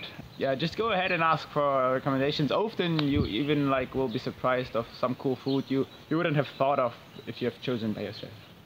Now we're getting to the sad part of all the restaurant evening. Die Rechnung bitte. Could I have the check, please? Yeah, of course, if you eat in a restaurant, in the end there's always a payment. And if you want to ask for the check or for the bill in Germany, that's die Rechnung. So you can just point out your finger to the waiter, die Rechnung bitte, and he will be happy to bring you the bill. You can leave a little tip. We usually tip about like 10%, and then everything's fine. Ich bin allergisch gegen Erdnüsse. I'm allergic to peanuts. Yeah, this happens. If you don't eat peanuts, and if you're not sure whether there are peanuts in your food or not, it's a good idea to ask or just to raise attention to the waiter. Hey, ich bin allergisch gegen Erdnüsse, so please don't bring me any peanuts. Number 12. Wasser bitte. Water, please. Other than in the US, in Germany it's not common that you get free water at the table during your evening in the restaurant. You always have to order it, unfortunately. So whatever you want to drink, if it's beer, Coke, or just like water from the sink, you would always have to order it and pay it. So don't expect the waiter to bring you water for free. If you order water, then it also will appear on the bill. But therefore we used to have sparkling water, which in my opinion is way better than just sink water. Come on, it's so boring. Wie viel kostet das? How much is this? Yeah, if you're really thirsty, want the water, but are kind of out of money, then you should ask maybe how much it is, and then you can use this phrase, wie viel kostet das? How much is this? Or yeah, anything in the souvenir store, there's like this stupid little thing you want to bring home, but you don't want to spend a fortune on it, then better ask before, how much is this? Wie viel kostet das? Oh, see, sun is coming out. Now is the right time to travel here. First learn the sentences, but then travel here. Yeah, you see when the sun is shining like this, you should pack your stuff. Ich möchte 10 von diesen. I'd like 10 of these. I remember when I went to Brazil, there's always this so-called feira. It's like a fair where they sell food and toys and everything. But then, of course, the most exciting for me were the fruits, because they had so many exotic fruits. And then I went there and like, oh, I had like 10 of these and 5 of these and 3 of that, and there were fruits I've never seen, so I wanted to try. So this might happen to you if you come here, that you see fruits or vegetables that are not so common in your country. Then you can really use the sentence. Yeah, you should always try the new stuff. Ich möchte das hier. I'd like this. Coming back, if you're at the fair and you really don't know, like there's something you've never seen, but then you want to point at it and say you want this, and you want to impress the one who's selling you, the seller, speaking German, then you can just say, ich möchte dies, and he will be like, cool, here you got it. Number 16. Könnten Sie mir einen Rabatt geben? Could you give me a discount? Also, this happens. We have flea markets where there's people sell their used stuff, or even on the markets, on the Sunday farmers market, whatever. Sometimes you can try to negotiate, and it's you can always ask. It's not impolite. If you feel like, oh cool, this is a place where it's just common to negotiate a little, you can ask for a discount. Even though don't expect too much. I know in other countries it's common that, okay, the price is 20, but he's already happy if he gets 10. Yeah, no, here it's more like if the price is 20, you can maybe negotiate it down to 18, or it always depends. Also, I mean, if you ask in German, probably you will waste your chances that you really get a discount, because they will appreciate your effort to speak German. Don't be pushy on it, but try and negotiate it a little and you might get your discount. Nehmen Sie Kreditkarte? Do you take credit card? You should definitely bring your credit card. In most supermarkets and yeah, stores, whatever, you can use the credit card, but still there's a lot of like smaller shops or the flea market. Apparently they usually don't take credit cards, so it's not as widespread as in the US, but we're getting there. We still like our cash in our hands, see what we're paying with. It's also dangerous to always pay by credit card. You don't really see how much money you spend, especially on holiday. You're more like, oh cool, I want to enjoy my time, spend some money here, spend some money there, and then credit card in. And then just returning home, you get the letter with all the money you spent, and you're like, oh holy, that was a lot of money. Number 18, wo ist der Bahnhof? Where is the train station? In case you need to go back to the airport, want to take the train, and you don't know where the train station are, then you're probably in trouble. So you should check beforehand on your map, or yeah, I don't know, take a cab or something. But maybe you're not late, maybe you have plenty of time, and then just want to find the way yourself. You can go and ask, hey, where's the train station? Need to catch a flight. Entschuldigen Sie, wie hoch ist der Fahrpreis? Excuse me, what's the fare? In buses or trains, if you haven't bought your ticket previously ahead, then you might want to ask the driver what's the price before we're taking it, to not be surprised later. Yeah, bus tickets in the city usually are like, I'd say, $2.50. Train tickets apparently depend on how far you want to go. I think a train ticket from Berlin to Munich, for example, €50, I guess. Depends also if you book ahead or not. But yeah, if you ask the driver or anybody at the train station, you probably haven't booked ahead. It's always smarter to book ahead, then you can get way cheaper tickets, especially for trains. In buses, usually you're not really able to book a ticket ahead. You just buy it right there. And yeah, the driver in the bus always is happy to help you out when you're uncertain about the price. So just ask him. Number 20, selfie time. Könnten Sie ein Foto von mir machen? Could you take a picture of me, please?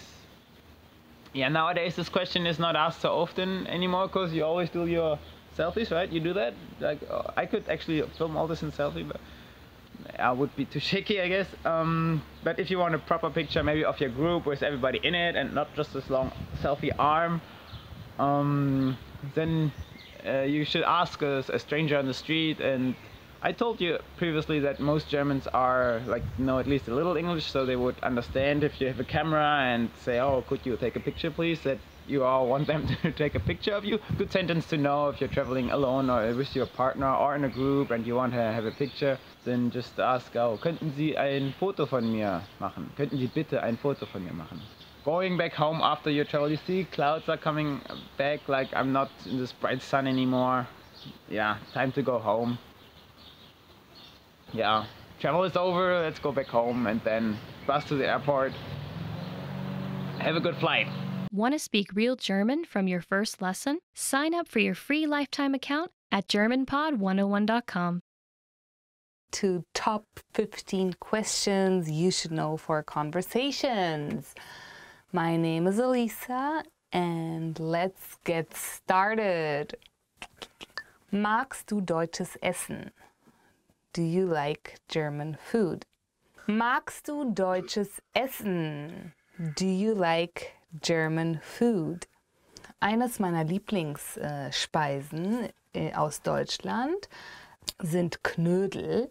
One of my favorite German foods is Knödel. It actually is made of potatoes. It's like a potato powder and you boil it in water. It's very German actually. It's called Knödel. Wann ist dein Geburtstag? When is your birthday? Wann ist dein Geburtstag? When is your birthday? Mein Geburtstag ist am 6. Januar. My birthday is on January 6th. It's actually another German holiday. So remember my birthday and send me birthday gifts. I'm joking. Warst du schon einmal in Deutschland? Have you been to Germany? Warst du schon einmal in Deutschland? Falls ihr schon mal in Deutschland wart, würde ich gerne eure Geschichten hören. If you've ever been to Germany, let me know your stories and leave it in the comments. Was hast du gesagt? What did you say? If you are learning German and you don't understand the German people when they're talking fast, it's you can say that, like, was hast du gesagt? What did you say? Was ist das? What's this? Was ist das? What's this? If you don't know a word in German, or if you see something that you haven't seen before, you usually say, was ist das? What's this? So, was ist das? Das ist ein Fernseher. What's this? This is a TV. Oh my God, of course. Wie alt bist du? How old are you? Wie alt bist du? How old are you? Wie heißt du? Wie alt bist du? What's your name? How old are you? And if you are trying to get to know someone, and that's a very common question. Wie geht es dir? How are you? Wie geht es dir? How are you? Heute geht es mir blendend. Today I am really great. Wie geht es dir is something that you kind of add to, like, hallo, wie geht es dir? Hello, how are you? Wie ist dein Name? What's your name? Wie ist dein Name? What's your name? Mein Name ist Alisa. My name is Elisa. So what's your name? Remember that one. And don't forget the name, you know. Wie lange lernst du schon Deutsch? How long have you been studying German? Wie lange lernst du schon Deutsch? How long have you been studying German? Ich würde gerne wissen, wie lange ihr schon Deutsch lernt. I'm curious to know, how long have you been studying German? Leave me in the comments, since I read them. Wie lautet deine Telefonnummer? What's your phone number? Wie lautet deine Telefonnummer? What's your phone number?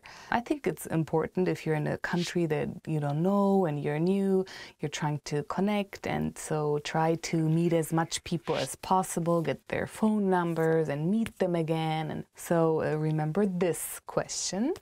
Wo arbeitest du? Where do you work? Wo arbeitest du? Where do you work? You know, some people who go maybe for a year to Germany to learn the language, they have a side job that they're working on. That's a good way too to learn German, because every day you'll be speaking in German anyways. Wo hast du Deutsch gelernt? Where did you learn German? Wo hast du Deutsch gelernt? Where did you learn German? Ja, ich würde gerne wissen, wo ihr Deutsch gelernt habt, entweder in der Schule oder vielleicht bei einer Gastfamilie.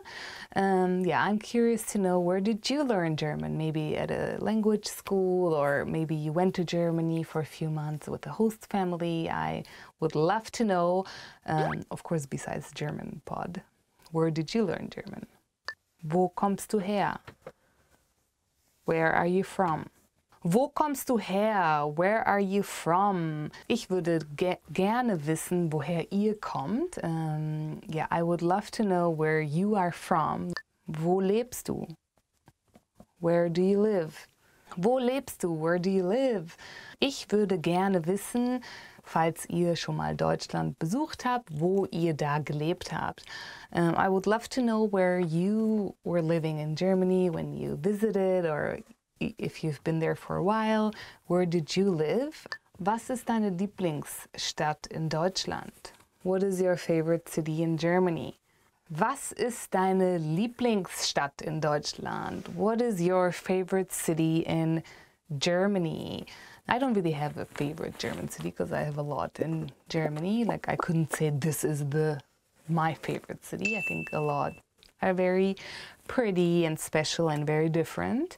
Want to finally start speaking in your target language? In this guide, you'll discover the top 7 ways to practice speaking on your own with our lessons. Let's begin. Number 1, shadowing. Shadowing is a proven learning technique where all you do is repeat what you hear in order to practice speaking. So access any audio or video lesson on the site and press the play button to start. Then, as you listen or watch, just repeat the conversations. Or, even easier, read along out loud with the dialogue section. The script is right there in front of you. With our lessons, you can master entire conversations, just like that. Number 2, read out loud. I just mentioned it, but reading out loud is another powerful tactic and deserves its own mention. With every lesson, you get written transcripts and translations. So, as you play the lesson, read the dialogue out loud as you hear it. Why? By reading out loud, you're also practicing your speaking skills.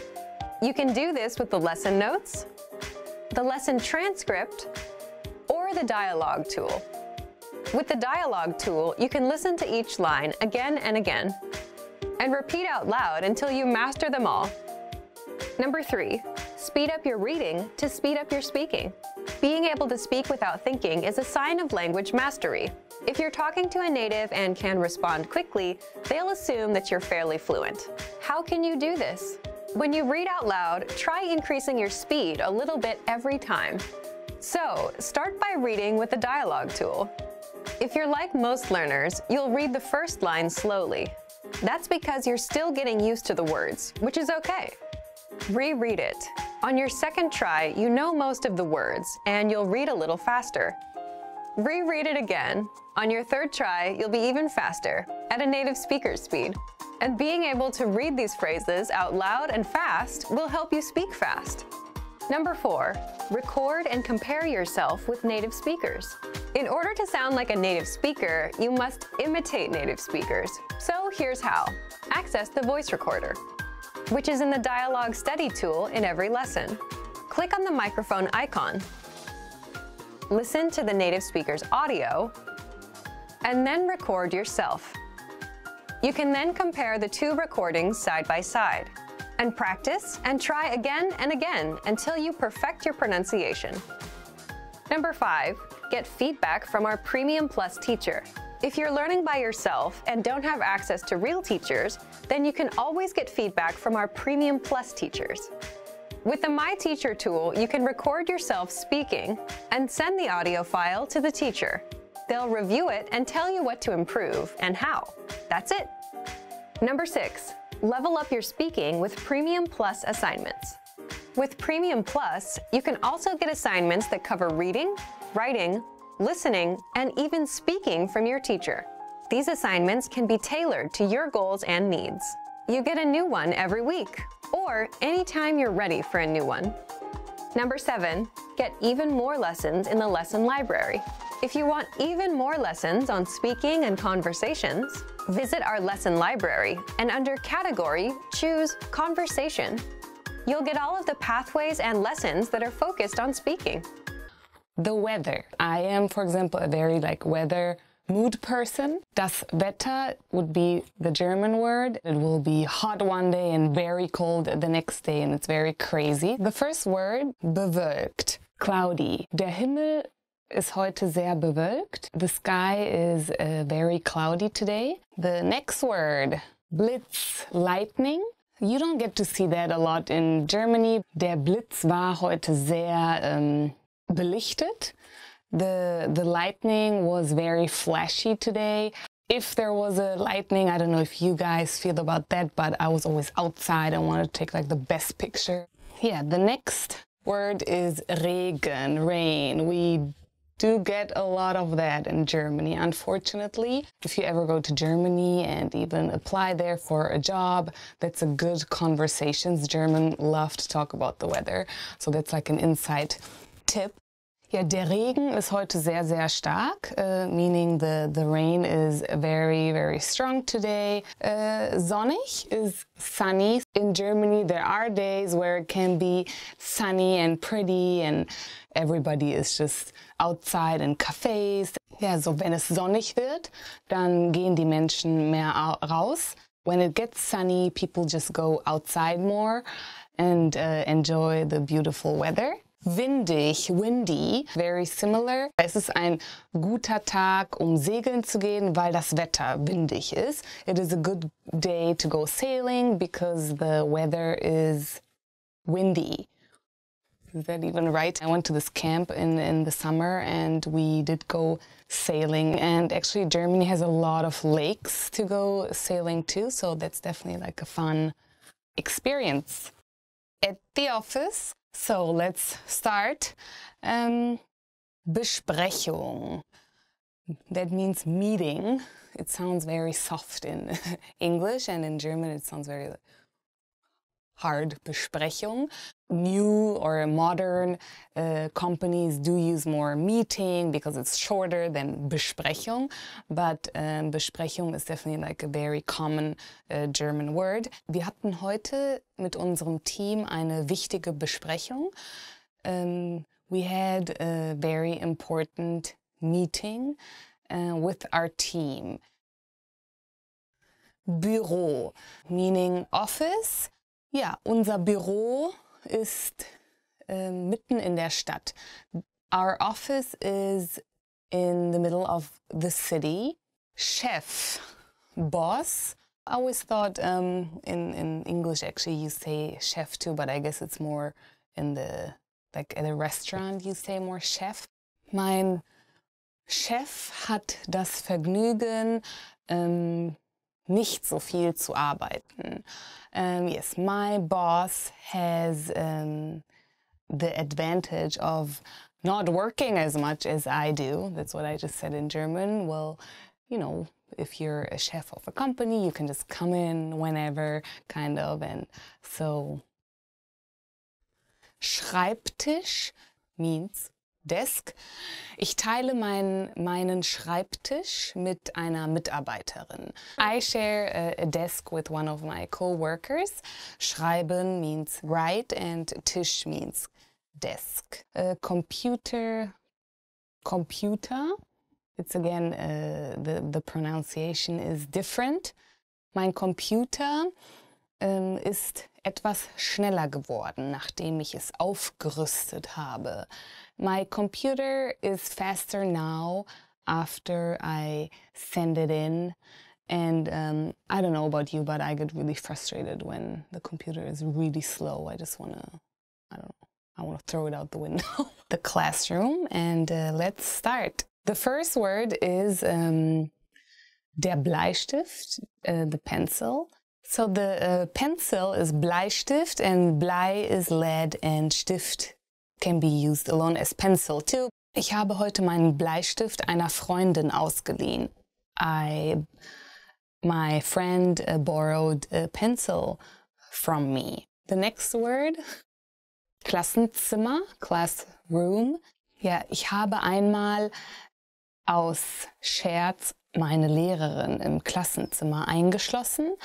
Actually, with a few friends, this actually really happened. I did a prank on my teacher and she was stuck in the classroom. She was really mad because she couldn't get outside, but it was funny at the time when we were kids. And yes, so I'm sure you all did that somewhere too. So the next word is Lehrbuch, textbook. Lehren means to teach, and Lehrbuch means textbook. Der Lehrer hat etwas sehr Interessantes aus dem Lehrbuch vorgelesen. The teacher read something very interesting off the textbook. So the next word is Schreibtisch, school desk. Schreibtisch Well, it consists of schreiben means write and Tisch means table. Ich musste meinen Schreibtisch alle paar Wochen mit jemand anderem teilen. I had to share my school desk every other week with somebody else. So when I used to go to school in Germany, we actually had to rotate. So we are sitting next to different kinds of people and get to know the class. So the next word is Tafel, blackboard. I hated when the teacher would call me out and I had to go to the blackboard and do some math or something, and I was just like so embarrassed, and I would never raise my hand when the teacher said, okay, who wants to go to the blackboard? Ja, ich habe es gehasst, wenn ich an die Tafel musste. I hated it when I had to go in front of the class and write on the blackboard. Fruits. I love fruits. Apfel, apple. Yes, so in Germany there's a lot of apple fields and you can go apple picking. Einer meiner Lieblingsfrüchte ist der Apfel oder die Äpfel. Yes, so one of my favorite fruits is the apple. Himbeere, raspberry. Yes, in Germany it just grows everywhere, even in our garden, and so it was very, very yummy. Ja, also meine Mutter hat sehr gerne Himbeermarmelade gemacht. Yeah, my mom used to make a lot of raspberry marmalade. Pfirsich, peach, is one of my favorite fruits too, especially the Japanese one. I do have to say they are one of the best. Yes, der japanische Pfirsich ist einer der berühmtesten und teuersten auf der Welt.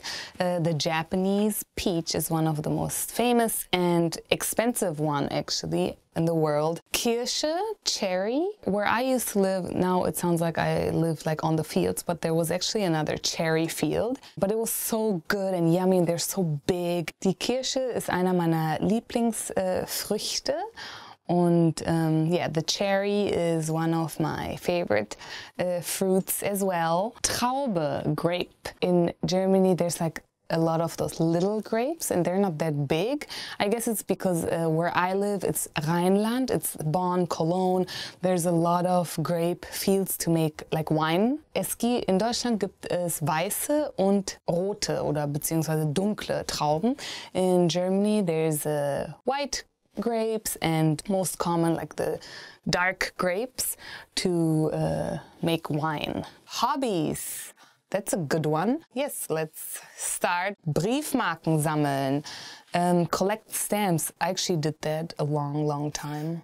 Actually for a few years, and I was really into it, and I was really clean and neat about my stamps, and they need to be really perfectly in order, and I was very proud of my stamps, and I was like imagining to become like really rich ones. Yeah, so als Kind habe ich gerne Briefmarken aus verschiedenen Ländern gesammelt.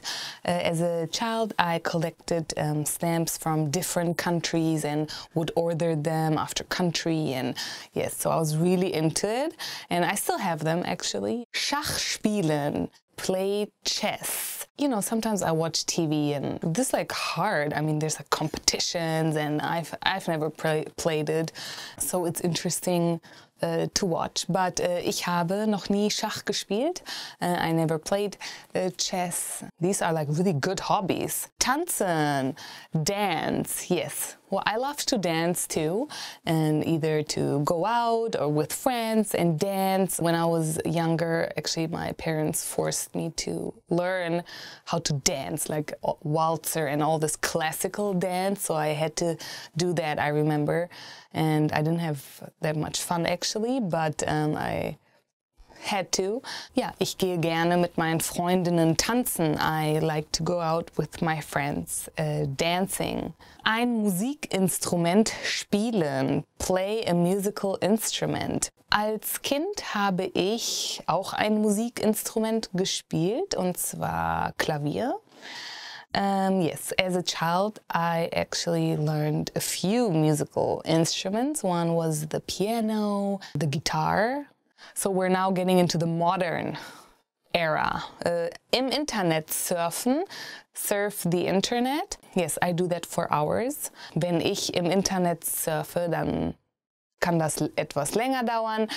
When I'm surfing on the internet, I do that for hours and I really enjoy it. Everyone can find 5 minutes to spare somewhere in their day.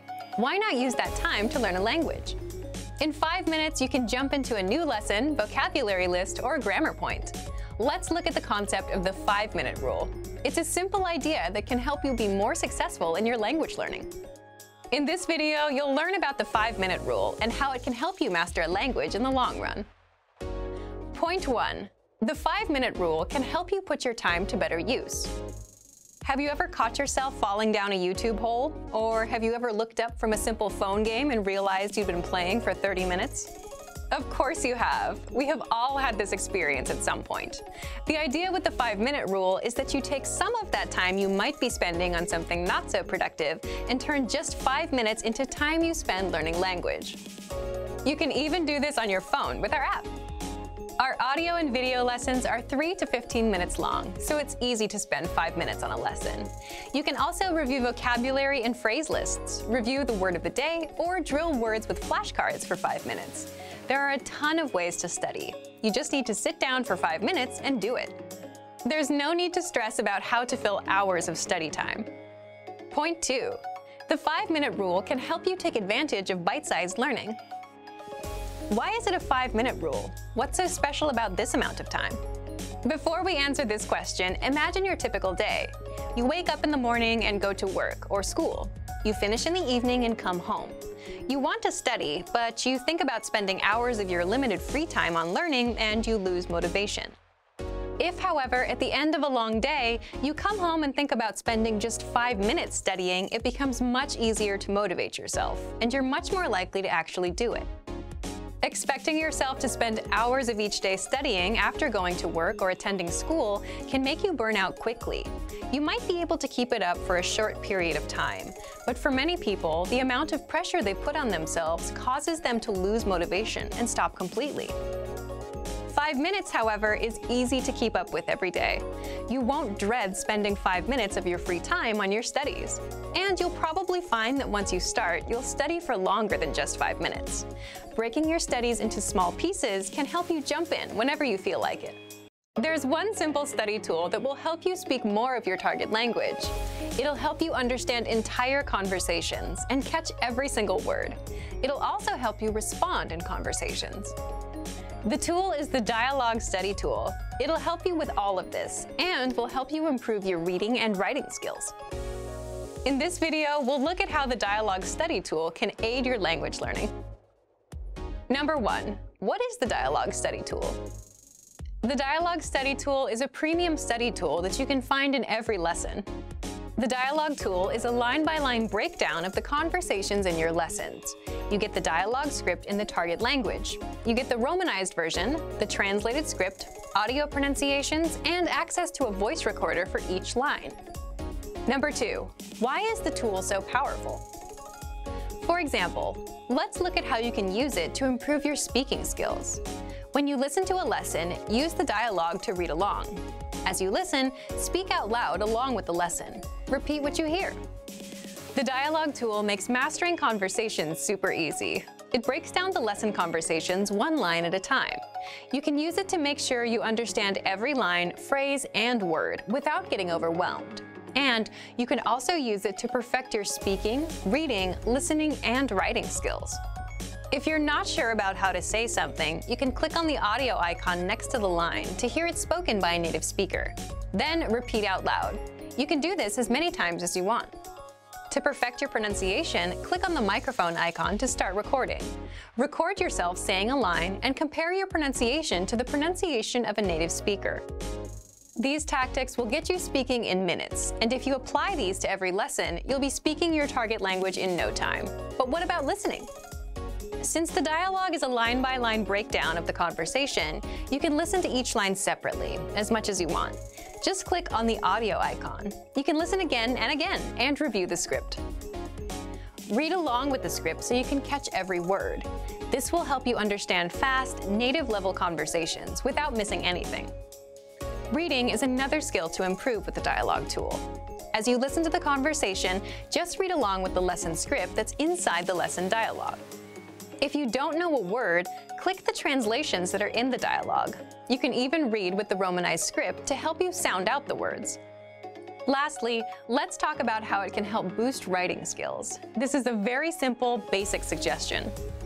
Just write the dialogue down in a notebook by hand.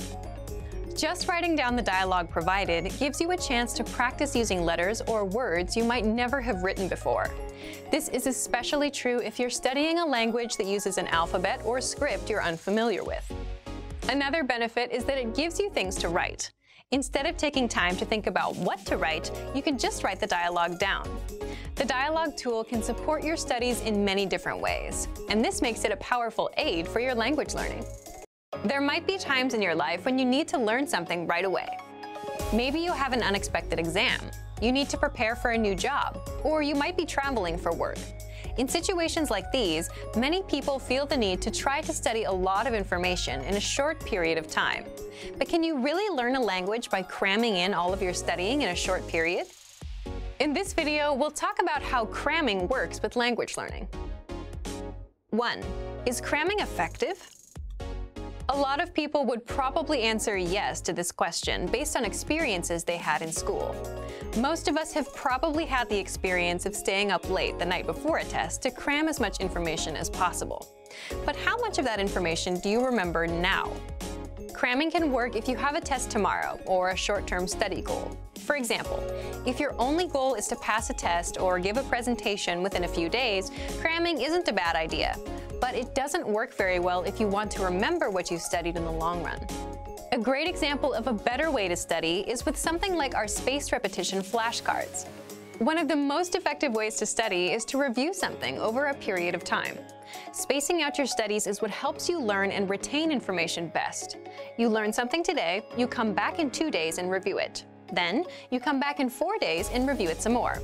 In contrast, cramming is a one-time thing. You cram a lot of information in your brain, take a test, and then forget it all. But when you review, you're strengthening the synapses in your brain. Synapses are like little roads that connect the neurons in your brain.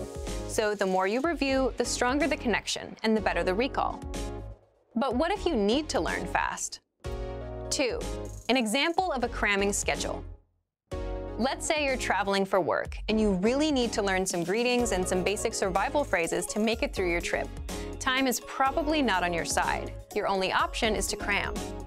Here's what a cram plan might look like in a case like this. Spend some time on survival lessons before going to bed. Increase the amount of time you spend with anyone you can talk to in your target language, another student or maybe an online teacher. Increase the amount of time you spend on any online language classes you're taking. Another problem related to cramming is that your study time has to come from somewhere, and that tends to come from sleep, so that's not a good thing. We don't recommend cramming, but if you have to cram, which we all do at some point, here are some ideas for how to do it. 3. Cramming learning program. Cramming might get you a lot of fast results in a short period of time, but with just a couple of one-time study sessions, it's a strategy that won't help you in the long run. If you find yourself in a situation where you absolutely have to cram, here's what you can do. First, pick the lessons that align with your goal. Focus on just what you need. If you're learning for travel, skip the other lessons and focus on our survival phrases series. If you want to learn basic conversations, look at the top 25 questions you need to know content. If you need special phrases for the bank or the post office, we have lessons for that too. And you can find lessons for all kinds of topics and scenarios in the lesson library. Second, prioritize lessons at your level more than the challenging lessons. If you're working within a limited time frame, you'll get more value for your time by doing lessons that are at your level. You can spend more time on the harder lessons later if you find you have the time. We have a vocabulary slideshow tool and a flashcard tool that you can use for quick study sessions. Both of these features quiz you on vocab and help you learn fast. Focus on mastering a few must-know lessons. It's better to know all of the dialogue from 5 lessons inside out than to run through 60 lessons and not remember anything. You can also take advantage of our lesson notes. Inside the lesson notes, you'll get the lesson dialogue, translations, explanations, sample sentences, and cultural insights. We have a printer-friendly version of the word bank too. Just click on that to create a printout. It'll give you a physical study sheet you can use to review anywhere. You can also print out PDF conversation cheat sheets and infographics. These teach you the must-know words and phrases for all kinds of topics: travel, basic conversations, talking about hobbies, airport vocab, and much more. With the infographics, you can save the images to your phone and just swipe through them for a quick review. And finally, when you're ready, do a quiz session. Even if you're low on time, a bit of review can help. After you're done with a lesson, stop and ask yourself, what was the main grammar point of the lesson? Try and explain that rule to yourself in your head, or say it out loud. Remember, we don't recommend cramming as the best method for learning a language. The key to building skills is repetition. But if you need a quick study session to learn a few key points in your target language, we have the tools to help you. When you're ready to come back and review what you've crammed, we can help you with that too. Today's topic is how to double your speaking time in your target language. Today, you're going to learn 1. Why it's hard for many learners to make progress with their speaking skills, and 2. How you can double your speaking time. If you've always wanted to speak more of your target language, then this episode is for you. But first, listen up. Here are this month's new lessons and resources. First, the Movies and TV Shows cheat sheet. Want to be able to talk about your favorite shows and films? This conversation cheat sheet teaches you 50+ words and phrases to help you do just that. Second, the Ultimate Listening Video Master Course. How are your listening skills? Sharpen them up with this video master course. Download it right now. Third, 20 phrases you'll need for the doctor. Learn how to schedule appointments, talk about your symptoms, and much more. This 1-minute lesson gives you 20 must-know phrases. Fourth, want to be able to handle everyday tasks in your target language, like sending and receiving mail? Then this next 1-minute lesson is for you. You'll learn most of the words and phrases you'll need at the post office. Fifth, learn how to impress native speakers with this 1-minute lesson. Learn how to give natural compliments like "the food is delicious" and "this is a beautiful country." To get your free resources, click the link in the description below right now. They're yours to keep forever. Okay, let's jump into today's topic. How to double your speaking time in your target language. Okay, let's get into part 1. Why is real speaking progress so hard to make? Let's say you've studied the language for a few months, and now you finally have a chance to practice speaking. Maybe you have a tutor or a native speaker friend who is willing to practice with you. You start talking, and your friend helps you improve bits and pieces of your speaking, like pronunciation and grammar. And maybe you can talk about your day and common topics.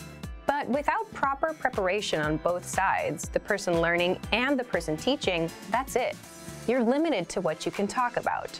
You don't know enough of the language to keep going, and they aren't prepared to help you speak more of the language.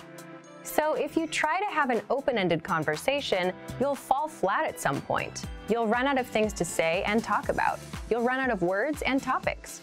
And this is true outside of language learning. It's easy for conversations to die when you run out of things to talk about. A freestyle approach to conversation is nice for advanced learners or people who do serious preparation, but it's not so great for beginners. This is one reason it's hard to make real progress with speaking. You run out of things to say. But there is a way to double your speaking time, even if you're an absolute beginner, even if you're low on words and grammar. And that's by adding structure that you'll find in our lessons. Let's get into that. Part 2, how you can double your speaking time with our audio and video lessons. Let's say you're having a practice conversation with that same friend. Except this time, both of you have a list of topics to follow. Then, your conversations won't die out as quickly. The point is, if you have a structure to follow, like a lesson, there's always something for you to fall back on. And if you're already using our audio and video lessons, you get just that. So here's how you can use our lessons to double your speaking time. 1. Make sure to listen to and review your current audio or video lessons. Why? Each lesson conversation is based on a certain topic, like talking about the weather, talking about family, ordering food, and so on. So by simply taking a lesson, you learn a conversation around a certain topic. Lessons will give you a lot of topics to talk about, along with the relevant grammar and vocabulary, which many beginners might not have. Think about it. If you wanted to talk about a vacation, You'd need to know words like vacation, cruise, and holiday in your target language. You'd also need the right grammar points to help you express ideas. Our audio and video lessons will provide you with all of these, so listen to the lessons and prepare ahead of time. 2. Use the dialogue presented in the lesson. In other words, you can memorize the lines from the lesson dialogue. You're already learning conversations in the lesson, so you may as well use them for yourself. And doing this will help prepare you for future conversations. Think about it. We often use lines like, "Where are you from? What's your name? My name is, how was your weekend? I went out last weekend." Once you memorize these expressions, you can and will use them over and over. As an example, imagine you do a few lessons about the weather. You'll master a few conversations about it. The next time that topic pops up in real life, you'll be able to talk about it. And 3, each lesson comes with cultural insights. What does that mean for you? It gives you more things to talk about with a native speaker. So if you bring up a cultural point in a conversation with a native speaker, you'll likely get a good reaction and extend the conversation, because you're talking about what they know best, their culture. So today you learned 1. Why it's hard for many learners to make progress with their speaking skills. It's because we tend to run out of things to say. And 2, how you can double your speaking time. Accomplish this by taking our lessons, memorizing the dialogues, and using the cultural insights. Guten Tag, ist das hier die Anmeldung? Ja? Wie heißen Sie? Paul Martins. P-O-H... Nein, P-A-U-L, Paul. Paul auf Deutsch. Aha. Und der Nachname? M-A-R-T-E-N-S. Danke. Hallo, Herr Martins, willkommen. Hallo. Wie geht es Ihnen, Frau Schneider? Mir geht es gut, danke. Und Ihnen? Auch gut, danke. Sind Sie müde? Nicht sehr müde. Nein. Sehr gut. Want to speak real German from your first lesson? Sign up for your free lifetime account at GermanPod101.com. In this video, you'll have a chance to test them out with a quiz. First, you'll see an image and hear a question. Next comes a short dialogue. Listen carefully and see if you can answer correctly. We'll show you the answer at the end. Are you ready? Eine Frau fragt einen Verkäufer nach etwas in einem Buchladen. Welches Buch möchte die Frau sehen? Entschuldigen Sie, ich würde gerne einen Blick auf ein Buch in diesem Regal werfen. Welches Buch möchten Sie? Jenes über Autos. Einen Moment bitte. Dieses? Ja, das ist es. Hier, bitteschön. Welches Buch möchte die Frau sehen?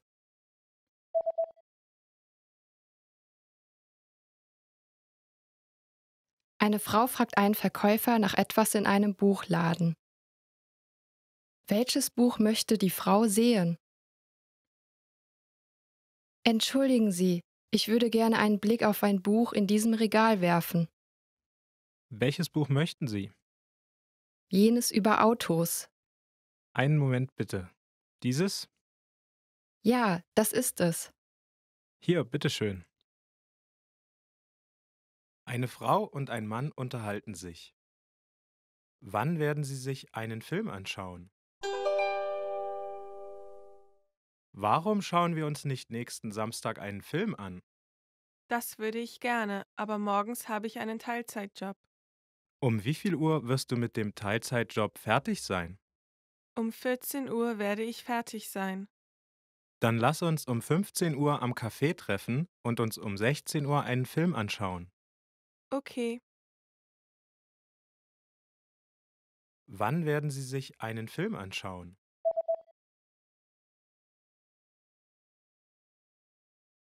Eine Frau und ein Mann unterhalten sich.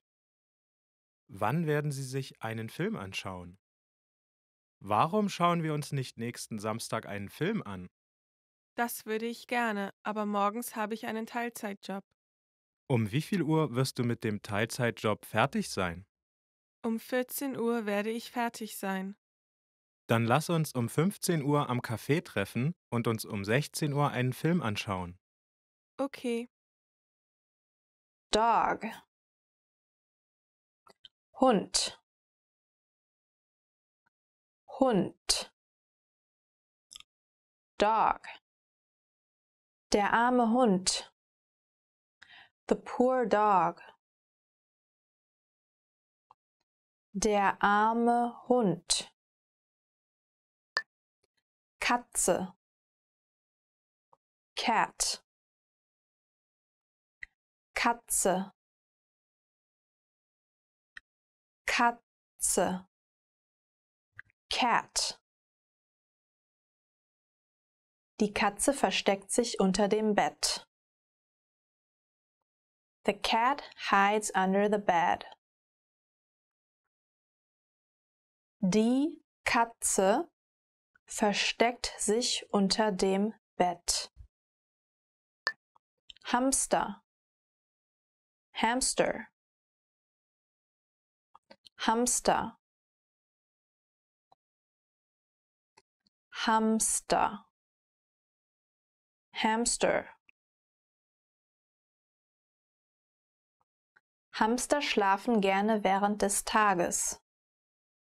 Hamsters like to sleep during the day. Hamster schlafen gerne während des Tages. Warm. Warm. Warm. Warm. Warm. Das Wetter ist ziemlich bewölkt, aber warm. The weather is quite cloudy but warm. Das Wetter ist ziemlich bewölkt, aber warm. Regen. Rain. Regen. Regen. Rain. Der Regen fällt auf die Straße. The rain is falling on the street. Der Regen fällt auf die Straße. Tomate. Tomato. Tomate. Tomate. Tomato. Mein Großvater zieht seine eigenen Tomaten in seinem Garten groß.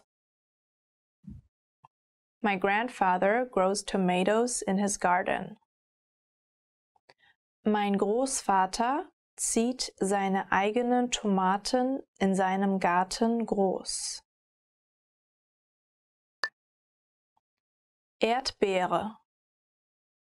Strawberry.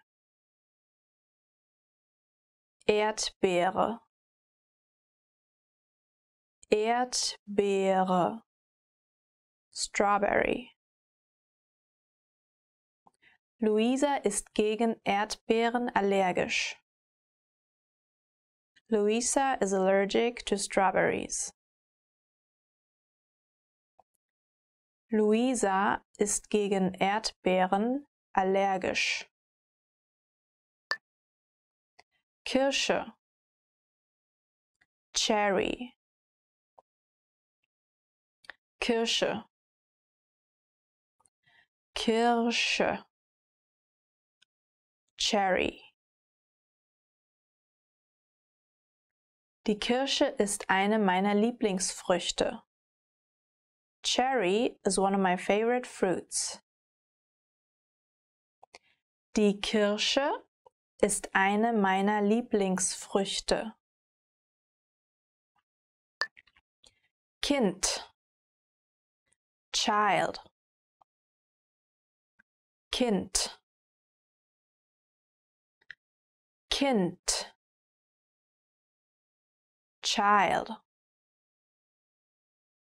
Als ich ein Kind war, bin ich jeden Tag mit dem Fahrrad zur Schule gefahren. When I was a child, I used to ride my bike to school every day. Als ich ein Kind war, bin ich jeden Tag mit dem Fahrrad zur Schule gefahren. Freund, friend, Freund, Freund, friend. Bis dann, mein lieber Freund. See you then, my dear friend. Bis dann, mein lieber Freund. Erwachsener, adult. Erwachsener, Erwachsener, adult. Manchmal macht es überhaupt keinen Spaß, Erwachsener zu sein. Sometimes being an adult just isn't very fun. Manchmal macht es überhaupt keinen Spaß, Erwachsener zu sein. Fahrrad, bicycle, Fahrrad, Fahrrad, bicycle. Da steht ein Fahrrad in der Garage. There is a bicycle in the garage. Da steht ein Fahrrad in der Garage. Auto, car,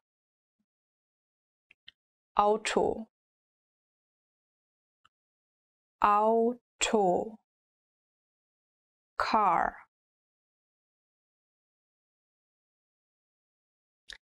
Bitte gib mir die Schlüssel für das Auto. Please give me the keys for the car. Bitte gib mir die Schlüssel für das Auto. Motorrad, motorcycle, Motorrad, Motorrad, motorcycle. Er hat ein Motorrad geklaut, das vor dem Schwimmbad abgestellt war. He stole a motorcycle which had been parked in front of the swimming pool. Er hat ein Motorrad geklaut, das vor dem Schwimmbad abgestellt war.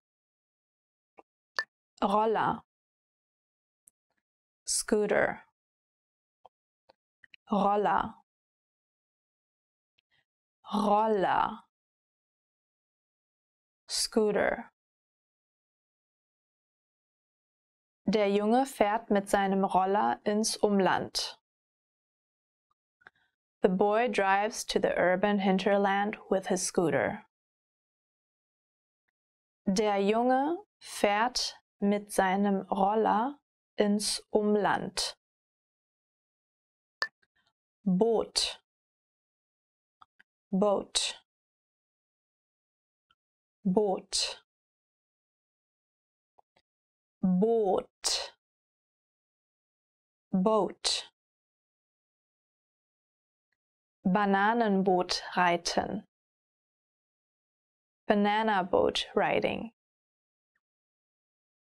Bananenboot reiten. Qualle. Jellyfish. Qualle. Qualle. Jellyfish. Die Quallen bewegen sich im Wasser auf und ab. The jellyfish are bobbing in the water. Die Quallen bewegen sich im Wasser auf und ab. Hummer, Lobster, Hummer, Hummer, Lobster. In einigen Ländern ist Hummer eine besondere Delikatesse. In some countries, lobster is a specialty. In einigen Ländern ist Hummer eine besondere Delikatesse. Krabbe, Crab, Krabbe, Krabbe, Crab. Die zwei Krabben laufen auf einem Felsen. The two crabs are walking on a rock. Die zwei Krabben laufen auf einem Felsen. Schildkröte, Turtle, Schildkröte, Schildkröte, Turtle. Die Meeresschildkröte schwimmt im Meer. The sea turtle is swimming in the sea. Die Meeresschildkröte schwimmt im Meer. Hey everybody, what's up? I'm Henrik. Welcome to a brand new episode of GermanPod101.com with me, for you. Today we're going to talk about what are your top 10 language learning goals for the year. The year is still new, some months already in, but still enough time to reach all the goals that you have. So, what could those be? We'll see in a second. Let's go. Ich werde die Survival Phrases Series auf GermanPod101.com beenden, indem ich mir 2 Lektionen jeden Tag anhöre. I'll finish Survival Phrases Series on GermanPod101.com by listening 2 phrases a day. Survival with German language requires some survival lessons, I guess. Go through the survival lessons and take care you follow all the steps that I'm going through with you today. And then we'll make sure that you will be on track with all your goals in learning German. Ich werde ein deutsches Buch zu Ende lesen, indem ich 10 Seiten jeden Tag lese. I'll finish reading one German book by reading 10 pages a day. I know we have some great German philosophers like Goethe and Schiller.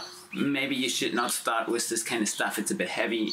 Even German speakers struggle to understand all that stuff.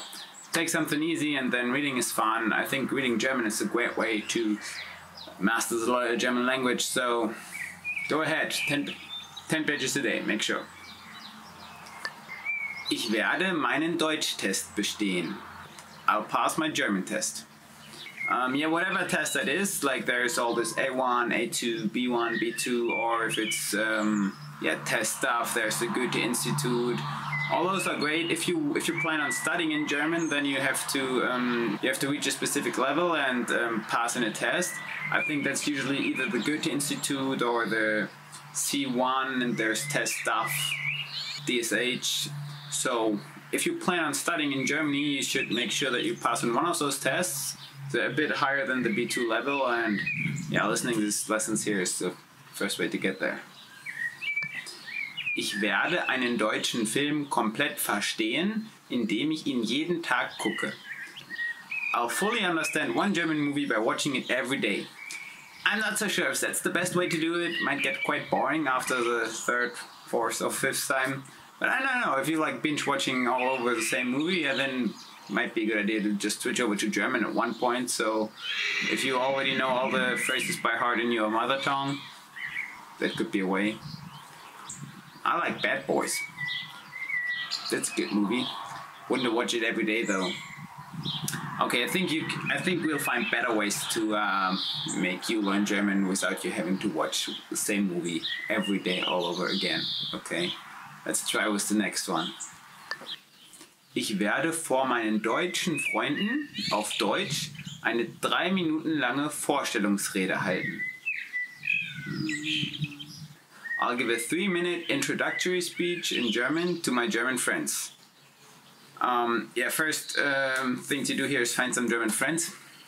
If you live somewhere else, I don't know. But on the other hand, yeah, Germans are everywhere. So just go out, shout some of the stuff that you already learned with me, and then whoever speaks German will be like, oh, I understood that. So you can find some German friends this way. Then give them your 3-minute introductory speech, and then they already know who you are. And so, yeah, maybe they are friends afterwards.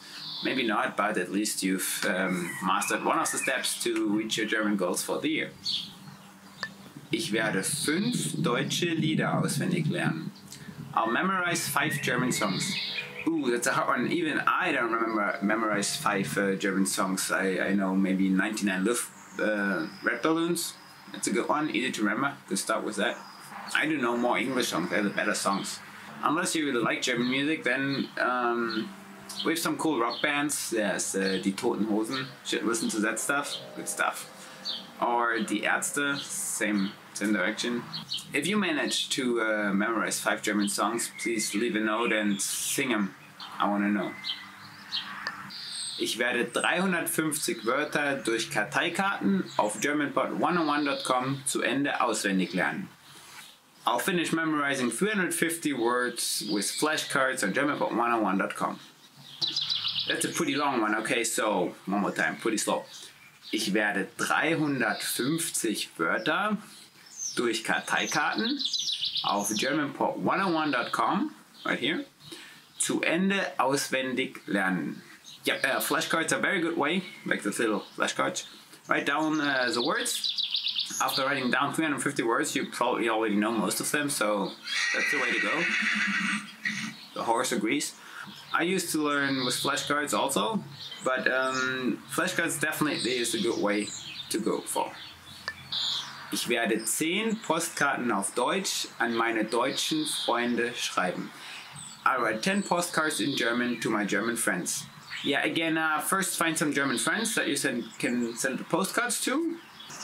If you haven't been successful in the mall with shouting around and giving you a 3-minute introductory speech, and you haven't found any German friends yet, just write 10 German postcards to your grandma. Grandmas love postcards. Just, I don't know, add some little pictures of yourself, and they'll be totally fine. I don't know, grandmas are full of surprise. Maybe they even speak German. But yeah, you see, it's worth finding some German friends so that you can give you a 3-minute introductory speech. You can send 10 German postcards. German friends are very useful. People say it's hard to find German friends. That's not true. We're everywhere. We're nice people. Ich werde lernen, wie man über vergangene, gegenwärtige und zukünftige Ereignisse spricht. I'll learn how to talk about past, present and future events. I think it's worth also to grab a German grammar book. That way you can also do your 10 pages in German a day and study the German past and present forms. Because, yeah, my lessons are very good to learn some new vocab and to get a little bit the feeling of the language and get some cultural insights.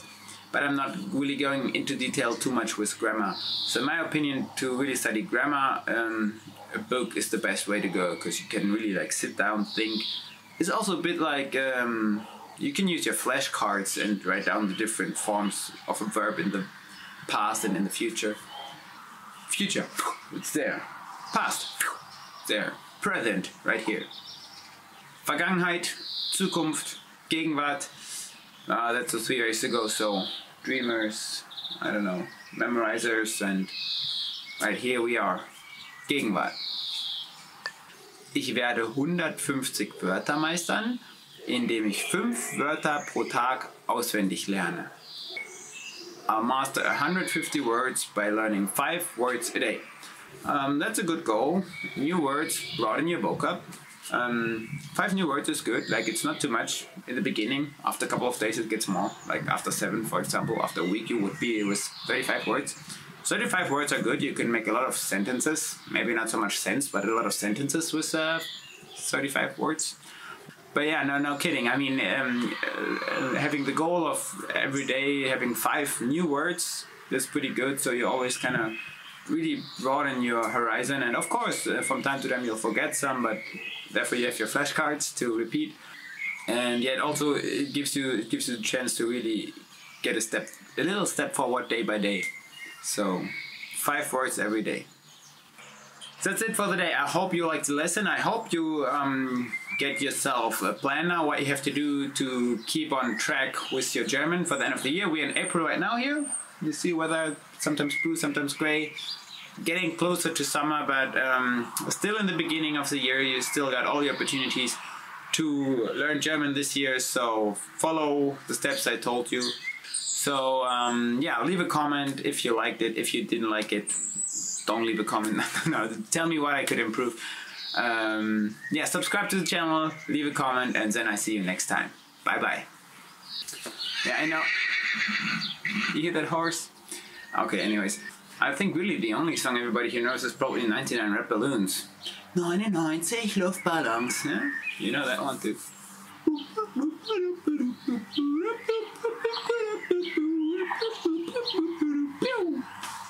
Yeah, see, I'm not gonna sing it for you. You have to memorize it, not me. Want to speak real German from your first lesson? Sign up for your free lifetime account at GermanPod101.com. Welcome to Fun and Easy German by GermanPod101.com. Do you know how to describe where you're from in German? You're about to learn this and much more, so keep watching. Hallo, ich bin Anja. Hi everyone, I'm Anja.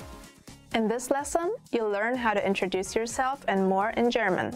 No matter where you are in the world, you will always meet people who are interested in hearing your story.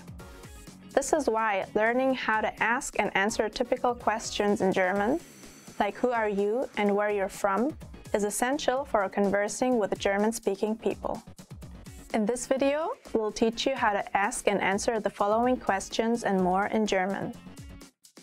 What's your name? How old are you? Where are you from? How's the family? What are you doing here? What do you like to do? What do you do for a living? And why are you learning German? Let's start with the question, who are you? In German, who are you is wer bist du? Wer bist du? Wer bist du? It's not a very common question, so you probably won't have to use it that much. Instead, you'll likely ask, wie heißt du? What's your name? Wie heißt du? Wie heißt du? To answer this question or to introduce yourself, you can say, for example, ich heiße Anja. My name is Anja. Ich heiße Anja. Ich heiße Anja. And of course, you'll need to replace Anja with your own name. Similarly, you can also just say, ich bin Anja. I'm Anja. Ich bin Anja. Ich bin Anja. And again, replace my name with your own. If you want to ask about someone's age, you can say, wie alt bist du? How old are you? Wie alt bist du? Wie alt bist du? To answer this question, replace 26 or 26 with your age and say, ich bin 26 Jahre alt. I'm 26 years old. Ich bin 26 Jahre alt. Ich bin 26 Jahre alt. A question that often follows the previous one is, where are you from? In German, to say, where are you from, you say, woher kommst du? Woher kommst du? Woher kommst du? There are two common ways to answer this. Ich komme aus Russland. I come from Russia. Ich komme aus Russland. Ich komme aus Russland. And ich bin Amerikaner. I'm an American. Ich bin Amerikaner. Ich bin Amerikaner.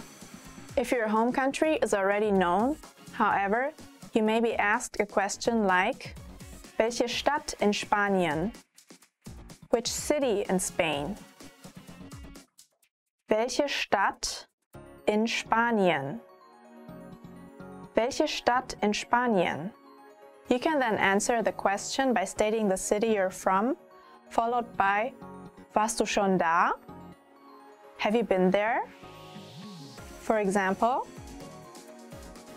Bilbao. Warst du schon da? Bilbao. Have you been there? Bilbao. Warst du schon da? Bilbao. Warst du schon da? And that's where the conversation can get started. If you happen to move to a different city or country, it may be helpful to know the verb wohnen, meaning to live in. Wohnen. Wohnen. For example, if you live in Munich, you can say, Jetzt wohne ich in München. I live in Munich now. Jetzt wohne ich in München. Jetzt wohne ich in München. Now we learn how to ask about the family. It's common in Germany for one of the first questions someone you've just met would ask you to be, Hast du Geschwister? Do you have siblings? Hast du Geschwister? Hast du Geschwister?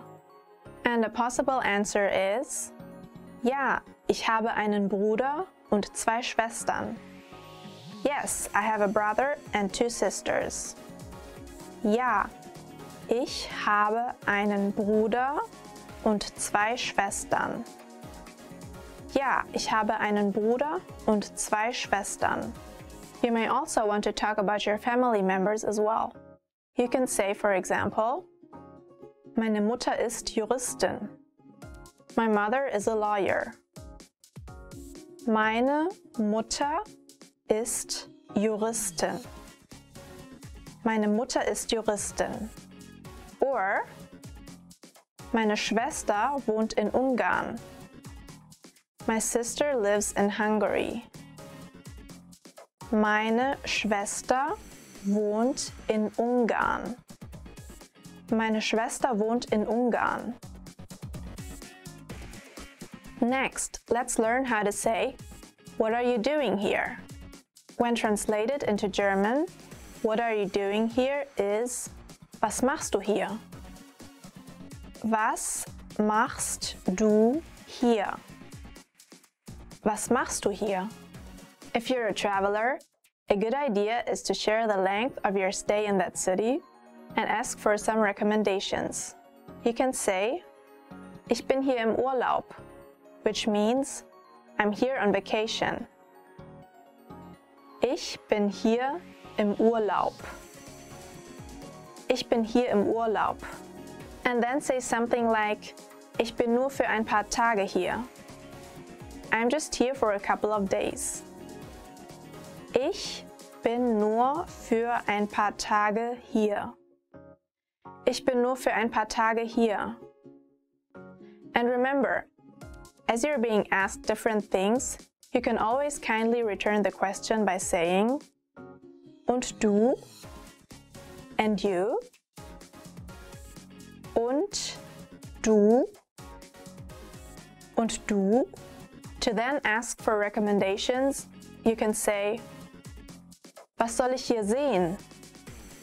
What should I see here? Was soll ich hier sehen?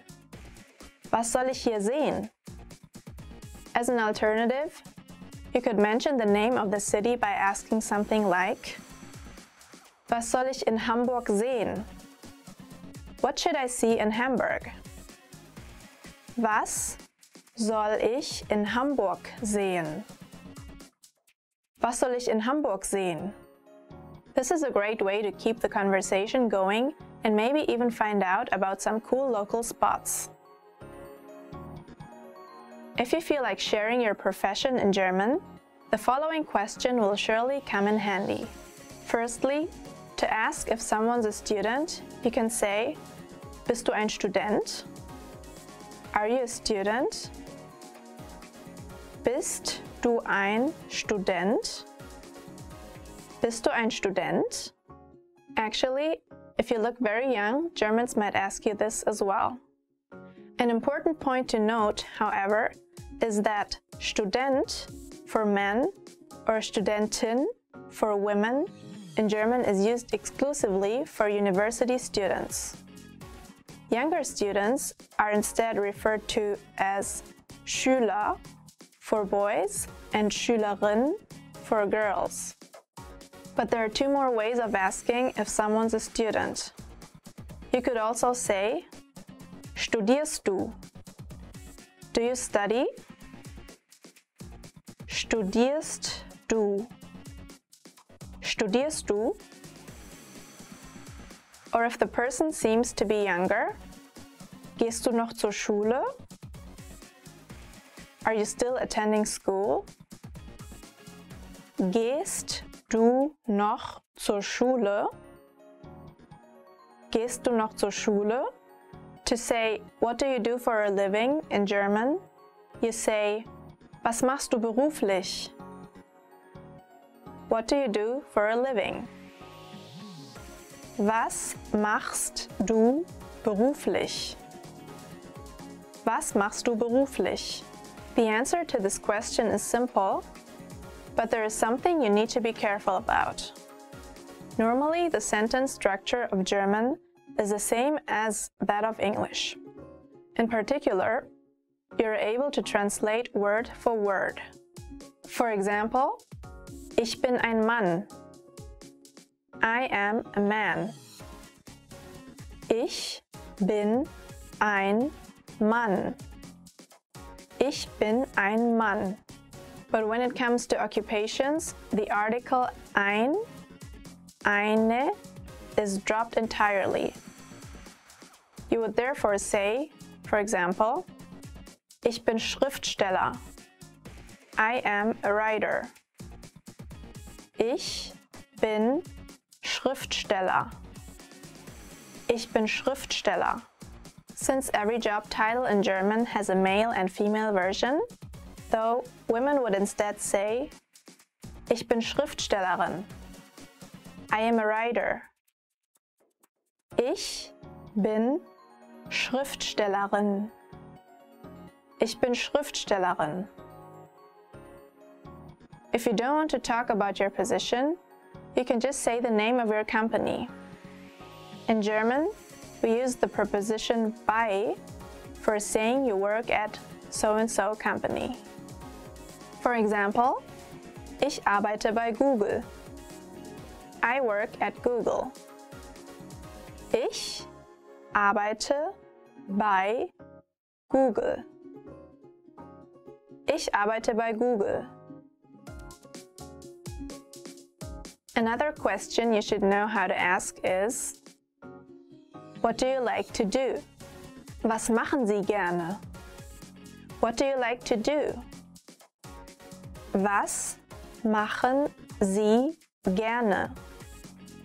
Was machen Sie gerne? If you like to study languages, you can then answer this question with, Ich lerne gern Sprachen.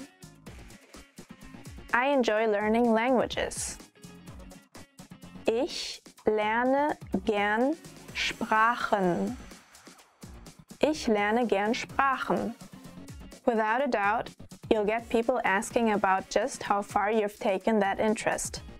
They might ask, Wie viele Sprachen sprichst du?